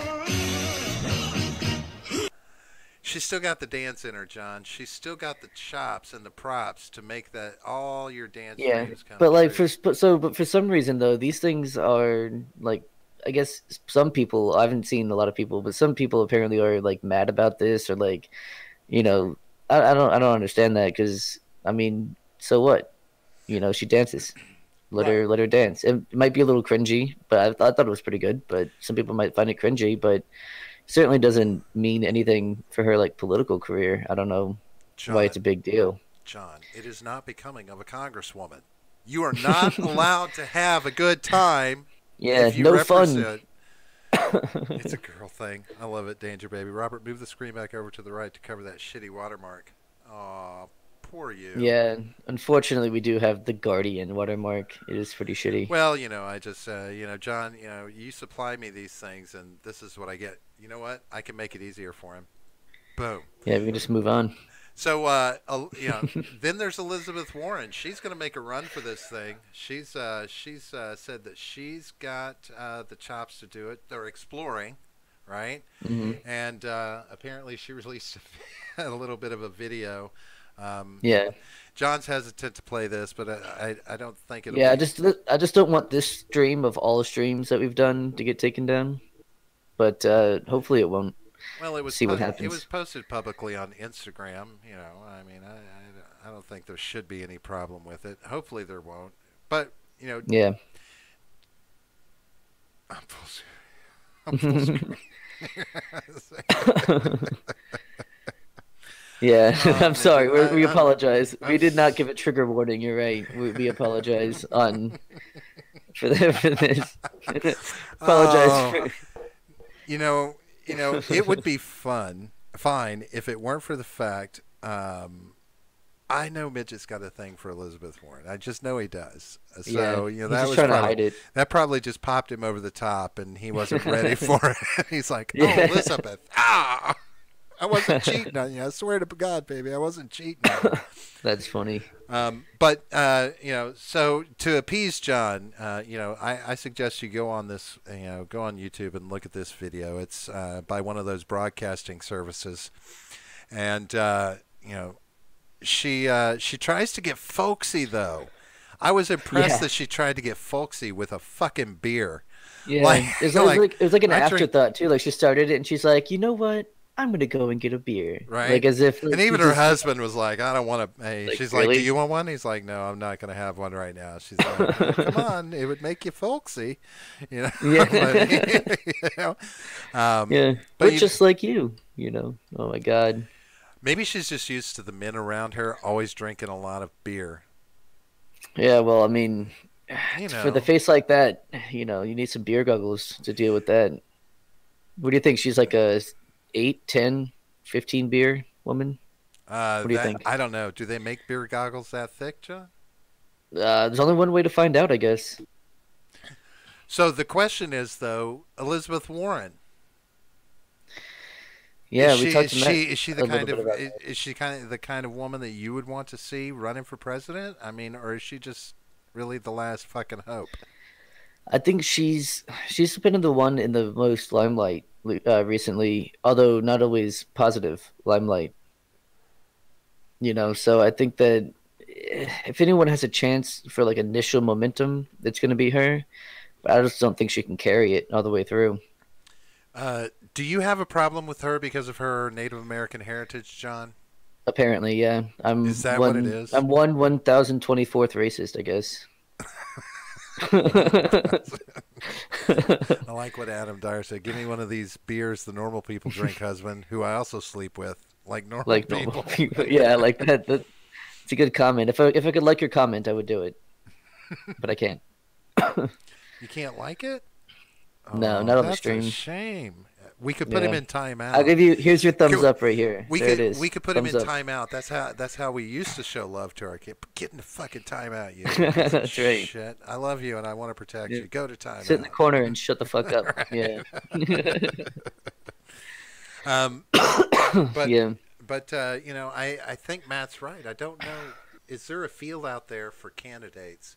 You know, Midget, I'm going to ask on you. You know, I ask you, who would you like to see run? I mean, come on, you know, and the rest of you out there, Danger Baby, Cameron, Adam, you know, any of you, who would you want to see?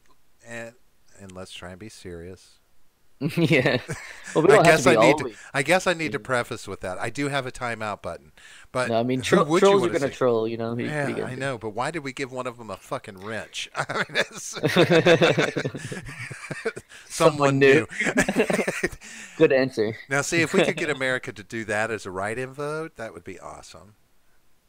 But yeah. of course, that would be amazing. That would who be was it? amazing But to who start was that. elected? Who was it that was elected in Idiocracy? It was none of the above, wasn't it? None of the above. No. No. It was What was it? Camacho. Camacho was the president, He and was then the president, but the yeah, write-in. but so yeah, it was not sure was the guy's name, like the main character. When they did his like little screening That's thing right, and they not gave him sure. a name, it was not sure. Yeah, so he was president, not sure. President, not sure. Yeah, I love that movie. I gotta watch it again. It's been a while. No, you can never get in. John, don't you get enough of it? Like every No. day, read the news. It's Yeah. a lot of that is like idiocracy. Read But anything that's about a like to look college at it. campus. I'd like to look at it though from the point of fiction as opposed to like my day-to-day reality. Take a little break. When it was like the news article I was reading today from West Virginia. The sorority in West Virginia was a Latina sorority that got suspended because one of their plebs said that they were bullying her, that they were hazing her because they Right. have a requirement of 25 hours a week of study time. Yeah, I know. Fucking ridiculous. How much of an idiocracy is that? Yeah. They're hazing me because they expect me to get smarter. Right? What am I, some kind of nerd? They expect me to Like- study at college and learn the I know, work. right? 25 hours a week. Do you know how long That's it a takes me part-time to do job. my nails? That's a part-time job, is what that is. Studying for 25 hours a week. Because I you mean- know that she's not going to 25 hours worth of classes a week, Hell no. right? No. I mean, she's taking what, maybe 4-5 classes? I mean, I don't 2 know, hours, obviously. 3 hours a week. Maybe she's doing a part-time mean- job with the college, but still. Yeah, we're know. speculating, but still. I mean, it's kind of ridiculous to call, requiring to study to be in our sorority that's hazing. Like that's so ridiculous. I mean, I can't even like put into words. It's like, actual hazing causes problems, and studying is what you're supposed to do. Like the sororities and fraternities should be encouraging their members to study. And if you want to, saying like, oh, if to be in our, fraternity or sorority, Nice. you must study. That's fine. That's a good thing, I think. I don't know what the issue is.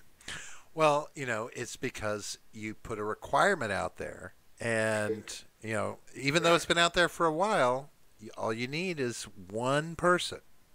Nowadays, it just takes one person. Right. Ah. and your whole world crumbles apart. I mean, Yeah. you're fucked anymore these days, right? Just one person says something, no matter how stupid it is. They're like, they were mean to me. And then I like- that's it. It's over.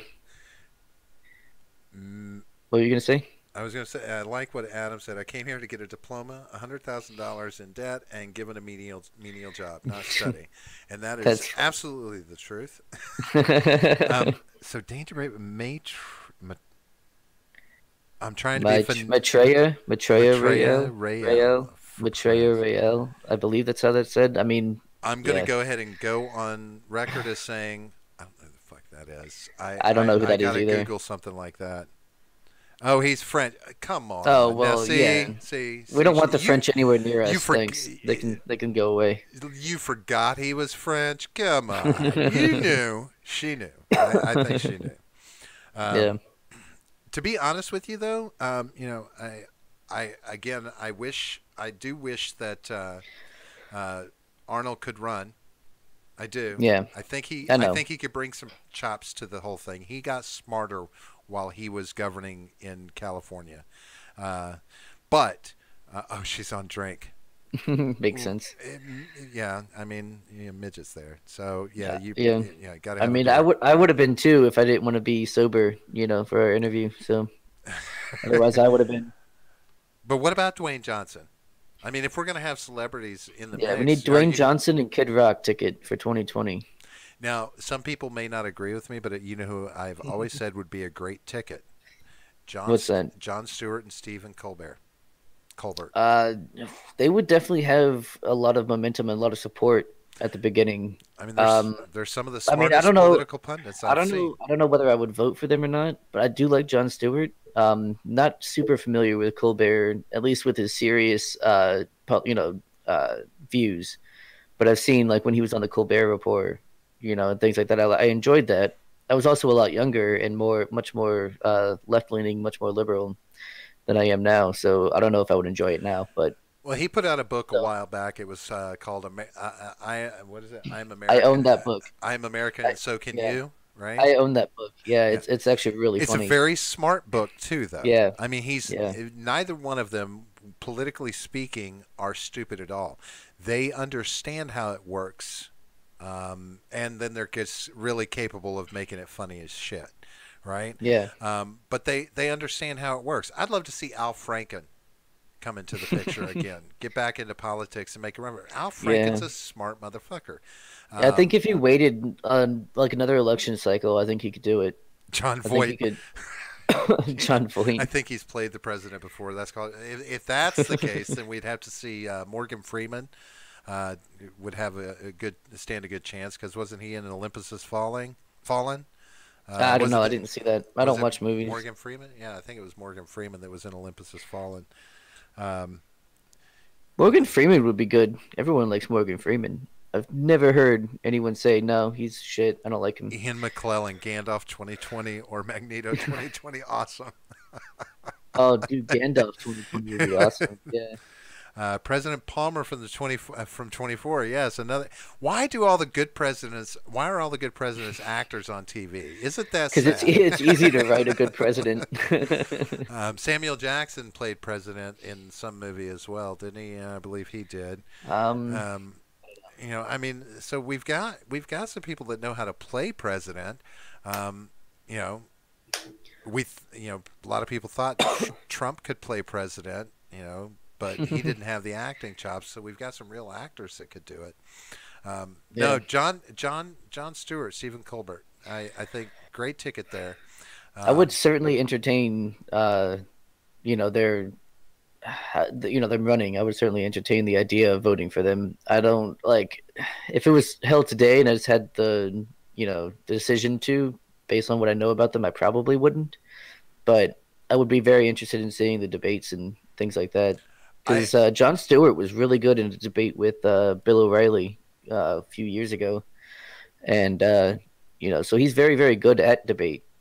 So I'd be very interested to see that. I believe the Democrats are going to force a female candidate again, though.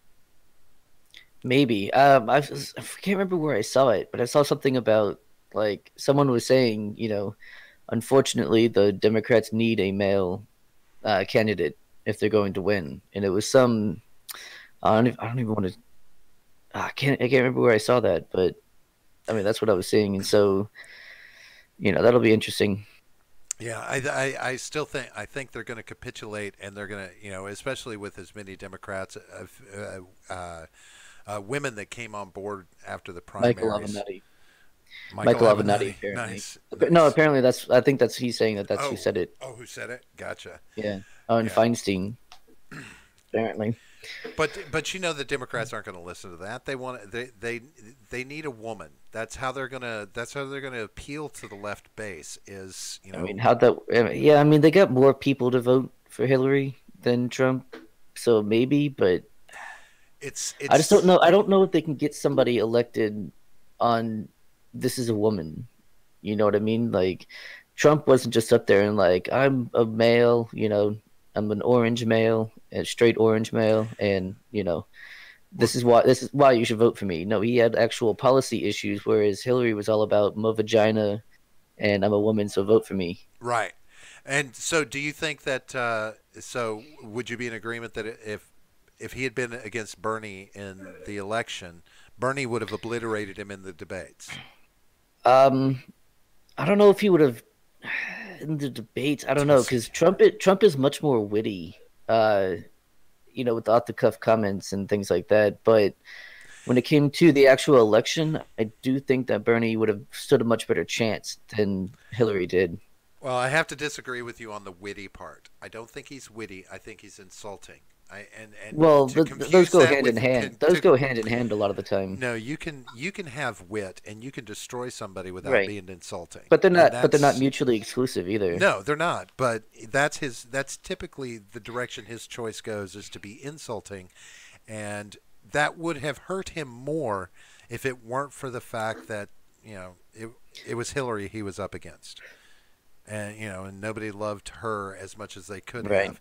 But again, she did get the popular vote, which does point in the direction of broken system. I mean, we are still dealing with a system that can put the wrong candidate in office. Yeah, I think. Yeah, I'm actually very on the fence about the whole electoral college thing. I used to be completely against it, especially after the last election. Ellen is But true. then Ellen degenerate, yeah. Uh, but but yeah, I'm very on the fence about it now because I've seen both sides of the arguments, and I think that they both make really good points about whether it should stay, whether it should leave or go. And I don't know. I don't know where I stand on the Electoral College at this point. I'll have to, you know, readdress that when I have a more firm conclusion. Yeah, I don't truly believe that it's as representative of the American voice as it was in the time that it was created. Um, with technology as it stands today, I don't understand why we don't have a system to where that is unnecessary. You know, I mean, Yeah, the will of the people tells me that you just count American votes versus every state and going through all this bullshit the way we still do. We have yeah. the capability of getting the vote from the American people in the right way, and and it's killed two potentially, one potentially good candidate and one that might have been better than what we have now or just as corrupt. Or Um, worse. Yeah, could have you been know, worse. Can't know. Potentially, I mean, we don't know, right? But Al Gore Yeah, should have won. he He should from the have, but popular vote, but I don't know if he would have handled 9/11 as well as Bush did. But I mean, maybe. Well, we can't know. Again, we can't know because it didn't happen. well, I'm kind of more cringing thinking about Bush handling 9/11 well. I mean, he was Well, he was like, I mean, well, but shucks, you fell off the horse, get back up on it. as a matter of like unifying the country, during a time of crisis and especially a time of such dramatic fear that was going around then, he really did do a good job of trying to like pretty much calming people down and ensuring that things went on as normal. So I mean, that's probably the only good thing he did. Don't get me wrong. I'm not like cheerleading for Bush. He's a war criminal. He should be locked up. But I do appreciate the way he did that. Yeah, it's sad to say, but I thought Giuliani was the more equipped and more capable person in all of that. I mean, he represented Sure. New York well and did a good job in New York Yeah. before And they he loved him for it. before he eventually left and went batshit crazy at some point. I don't know what the fuck happened Yeah. there, but he went over the edge. But I think he did a better job than Bush in how it was handled, and I think he's the reason why Sure. it can appear that Bush did a great job with 9/11 because he had Giuliani doing all the background work for him, like really organizing things from the standpoint of what happened there at Ground Zero, etc. Bush's response to 9/11 always seemed to me, especially the ongoing everything that happened afterwards with our war on terror and all of that. It made me think that maybe, it was one of those times when he was in college and he bent down to snort a line of cocaine and actually blew out a little from his nose first and blew the line everywhere. And so he's scrambling to scrape it all back up into a line before anybody sees. That was kind of Yeah. the feeling I got with that. Fair enough. I'm not gonna argue with. I'm not gonna sit here and defend Bush, so don't get me wrong. You love George Bush. You know you No. do. You don't No. love Bush, John? No, I don't. I prefer smooth shaven. A smooth-shaven president? Yeah. Like Yeah. Clinton? Right. No, I was too young when But Clinton which was. Clinton am I talking about? Yeah, it's true. Shit. You like him smooth-shaven just like Mr. Clinton did? To be fair though, Hillary back in the '90s had a fat booty. It was pretty nice, gotta say. She had some attractive qualities when she was younger. Yeah. And then at some point she turned into a sofa. Well, I think it was when she died. Like Matt was saying, when she died, it was reanimated. Kind of lost some of the human qualities that she would have had otherwise. I think it was the first day she put on some upholstery and called it a pantsuit. I honestly did. Yeah. I think it's Sure. something warped inside her, and you know, but it would be interesting. I don't know. I'll tell you what makes me sad a little about her not being elected, because I think she would have fallen under the same level of scrutiny that Trump has, and I've always wanted to know, like from back in the what was their gate called? the issues they had with the real estate and the property from way back. It was something Gate, Whitewater. It's always some. It was the Whitewater scandal. It wasn't a Oh, okay, Whitewater yeah. that they were, but the bodies. I want to know where the bodies are because see, Yeah. supposedly there's a trail of bodies as far as the Clintons are concerned. Oh yeah, body And count is that's- pretty fucking high. And that's one that was what I would have loved to have seen that come out. Because Yeah. they would have gone deep, deep, deep, deep, deep, and maybe actually got there. They stopped worrying about it once she didn't get elected. There was no need to go any deeper. Yeah. They even gave up on the fucking Which is email ridiculous. bullshit for the most part. Right, they could have got her on any number of things, but that's the thing is, they're all in her pocket or they're all in each other's pockets, and so it's like, one hand washes the other, and both are still dirty. All right, so who do you want to run in 2020 that you would vote for? Do you have a candidate that's out there or somebody that has talked about this? I know that you've leaned towards some third-party candidates in the Yeah. past. I But is would there I would anybody? probably vote libertarian, but again, like we've mentioned before, there's not a lot of good candidates out there. There's not a lot of I guess candidates who wouldn't, I don't want to say bend the knee, but they would compromise too much to get both other sides, the other two sides on their side. It would be very difficult for them to do that. But one like individual that I would definitely consider voting for. I would need to hear more about it from him, but Jesse the Body Ventura be Yes. incredible. Go ahead, tell me. Yeah. Talk about that for a moment, because you have made some good arguments for this fella. Yeah, well, I mean, for one, he's a libertarian, right? But he's more left leaning of a libertarian, but at the same time, he has no problem criticizing either side or anyone who needs to be criticized. He's governed before. I believe he was governor of Minnesota, and so he's got political experience. And while he is a conspiracy nut, if he were to become president, he would learn all those secrets, and he would know then what is conspiracy and what is not.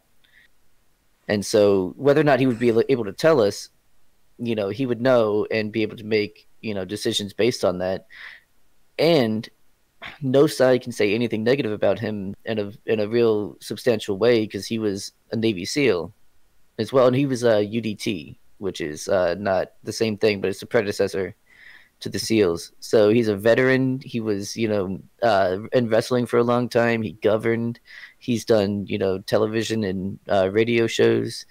I think he would be a very strong contender for president. Do you think he is strong enough to build enough of a platform as a third-party candidate, or would he have to choose a side to be able to get on the stage and to get in front of the American voters in the right way? I think he would have a better chance as a third party than like Gary Johnson or Jill Stein or even Bernie did, which is obviously Bernie chose the, going to one side or the other route. But, Gary Johnson didn't get much support, and I understand why, even though I voted for him. I did so because I didn't want to vote for Trump and I didn't want to vote for Hillary. So, even though I knew that he wasn't going to, win, and I didn't agree with a lot of the things, not I'm going to say most, but I didn't agree with a lot of the things he wanted, but I still voted for him out of principle. But I think that Jesse Ventura would be able to, rile people up a lot more. He's a very charismatic guy. He's very energetic, even at his age. I think he would be able to at least make some waves. Well, for someone can correct me if I'm wrong, but I believe it's 3% of the primary vote that a third-party candidate has to garner to be able to enter into the debates, the presidential debates, right? I believe that's true. So, that's the key. Is like, I mean, you say Jesse the Body Ventura, right? And you put it out there, but how much of a following does this man still have? I mean, is it enough of a grassroots following that he can get the right 3% to remain a third party and actually contend in the debates? Well, so I'm not sure exactly the size of his following currently. However, I mean, you have the people of Minnesota who can attest to his ability to govern, whether that's positive or negative. You know, you'll have some input on whether or not he can govern. You've got every wrestling fan forever, you know, from forever, you know, who enjoy him. Veterans are more likely to go for him, I think, being that he was a SEAL. Um, you know, I mean, I think if he does it right, he could really, especially if he downplays the whole conspiracy things, you know. But like when he was on Alex Jones, he was on Alex Jones' show, and he just completely cucked Alex Jones. It was insane. It was amazing because that's really hard to do. Alex Jones is a very aggressive and in-your-face guy, but he just totally made him stand down, and it was just awesome. And so I think if he brought that kind of energy and that kind of I don't want to say aggression, but that's what it would be. I think he would stand a fairly sizable chance. I think in the present cultural climate that we have, though, sad to say, his past and primarily his wrestling past, Hmm. like I mean, he was pretty crazy back then, right? I mean, in a pro wrestler sort of way, but I can honestly say that I think that the way we are now, where we will delve into your past, the big thing Yeah, now is how far back can we go and find something damning on you that right. we're going to use to define who you are in the present day. It's happening all over, and he has a past that might be the straw that breaks the camel's back. That's too Well, I much to mean, contend look, with. I think with the last election, you know, with Trump and scandals coming out two, three times a day, you know what I mean? Do people really care as much about that instead of like what you're saying or how you're, you know, riling up the crowd? I think people are going to care more about that from here on out, at least for the for the foreseeable future. They're going to be more about like, what are you doing now, as opposed to, oh, you did something in the past. Well, so has everyone. So what? You know, it's only the people who already don't like them who are Well, going to be affected by anything that comes up. Well, I honestly think that this past election there was a large portion, or at least a very strong portion of Trump voters who woke up the next day and went, "What did we do? What the fuck did we just do?" Yeah, I think Oprah may run, midget. I think she may. She may. Anna, he said the unspeakable word in Predator, the F one, not fuck. Everyone says fuck. yeah, but I mean, you know, who hasn't said that at some point? You know, See who what? cares? Hold on. I mean, it's also in a movie, so can you really like for what was in the script of a movie? Yeah. I I mean, I mean, get, I yeah. mean, everything can be Why am used I, against you. why am I Every, expecting someone to be reasonable? You're right. I'm right. sorry. I Everything in apologize. your past can be used against you. But I just want to know, what was the unspeakable word in the Predator that starts with an F but wasn't fuck? Faggot. He said faggot. He said faggot. Did he? Yeah. Well, then he's homophobic. He can't run. Nope. Nobody will vote for him. Right. Even though he's fine with all kinds of equal rights and shit, you know, whatever. Can't, you know. His They would hold it Who against he him, is but now I is don't think it'll be effective though. I just don't think holding anything against him will be effective. who he is now does not define him. Who he Right. was then as an And actor even defines so, him. yeah. Right. It was a movie, it was in the script. It's not like he was just, you know, in the street, you know, yelling faggot at people, you know. Right. But I Yeah. do agree with you. I think that would be great. But I think it will. I think any third party candidate that really wants to get out there and do something. Sad to say, the RNC and DNC engines are going to either force you to get on board one of the two, or they will Yeah. crush you in the middle because we are far too polarized to allow a middle ground anymore. Yeah. Everything is contested in the center, Well, and what I think someone needs to do is instead of, you know, like let the two parties have their little debates and you know have them hold each other's dicks or whatever they do on stage, and then for the third party candidates and you know the other people who drop out of the primaries, things like that, host something online like on YouTube or something like that. You know, sponsored by whatever or propped up by whatever, and then have that like just streaming online for people to watch. I think you're going to get a big boost in like visibility for the candidates like that, because people are going to want to see what a third party has to say. So still have Fox and CNN and all them, deciding who gets to be in the debates and who doesn't, and then have a side debate on on YouTube or something like that. I think that would be a good idea. Yeah, I would be impressed by a candidate who could thoroughly utilize social media in the right way to build their platform. Right, if they can bypass the legacy media, they don't need them anymore. And then so it doesn't matter if you don't get into the big boy debates. You know what I mean? You can still have an effect.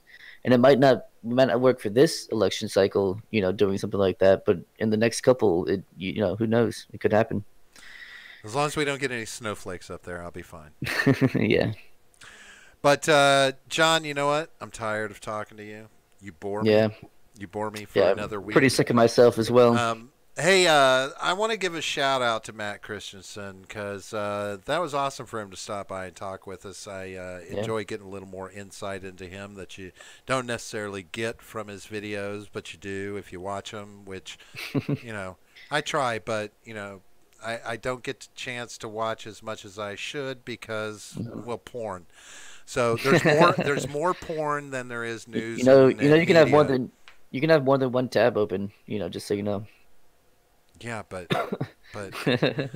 they start to get confused. It's like, why is Matt Christiansen the pizza guy? But mad props to Matt, and if you haven't seen any of his podcasts, well, you're a liar, or you should get out there and watch it. He's a very smart individual. That was the only thing that made me nervous, was having somebody smarter than me on the show. Usually I don't have that to worry about with you, John. So. Yeah, and hey, Adam Dyer, we appreciate that, man. Definitely. Thanks for sticking around, and we'll be back 2 days a week now, Mondays and Fridays from here on out. So. See, he gets. We'll see you there. He had a porn tab open with Matt as well, and he wound up coming for Matt. See, right. This is. I guess why it's better than coming on Matt. I don't want the confusion. But hey, we appreciate all the new folks that saw the show tonight. We're really glad you stopped by. Hopefully we gave you something entertaining to listen to. And if we did, hit the subscribe button, hit the like button, all those things that nobody wants to hear you say. But we got to tell you to do it, because if we don't tell you to do it, then you won't do it, and then we can't hold you accountable for not doing it. But we're out at Twitter too, and occasionally we talk some shit on Twitter, or we should be talking more shit on Twitter. Should, yeah. But I'll let John do that, mostly because I'm afraid to say words. It's true. Yeah, I'm afraid of what social media will do to me when I make my bid for the presidency. Yeah. All right, let's get the fuck out of here. All right, folks, have yourselves a good night. Thanks for stopping by the Generational Gap. John, have a good one. We'll talk to you soon. Yep, see you guys on Monday.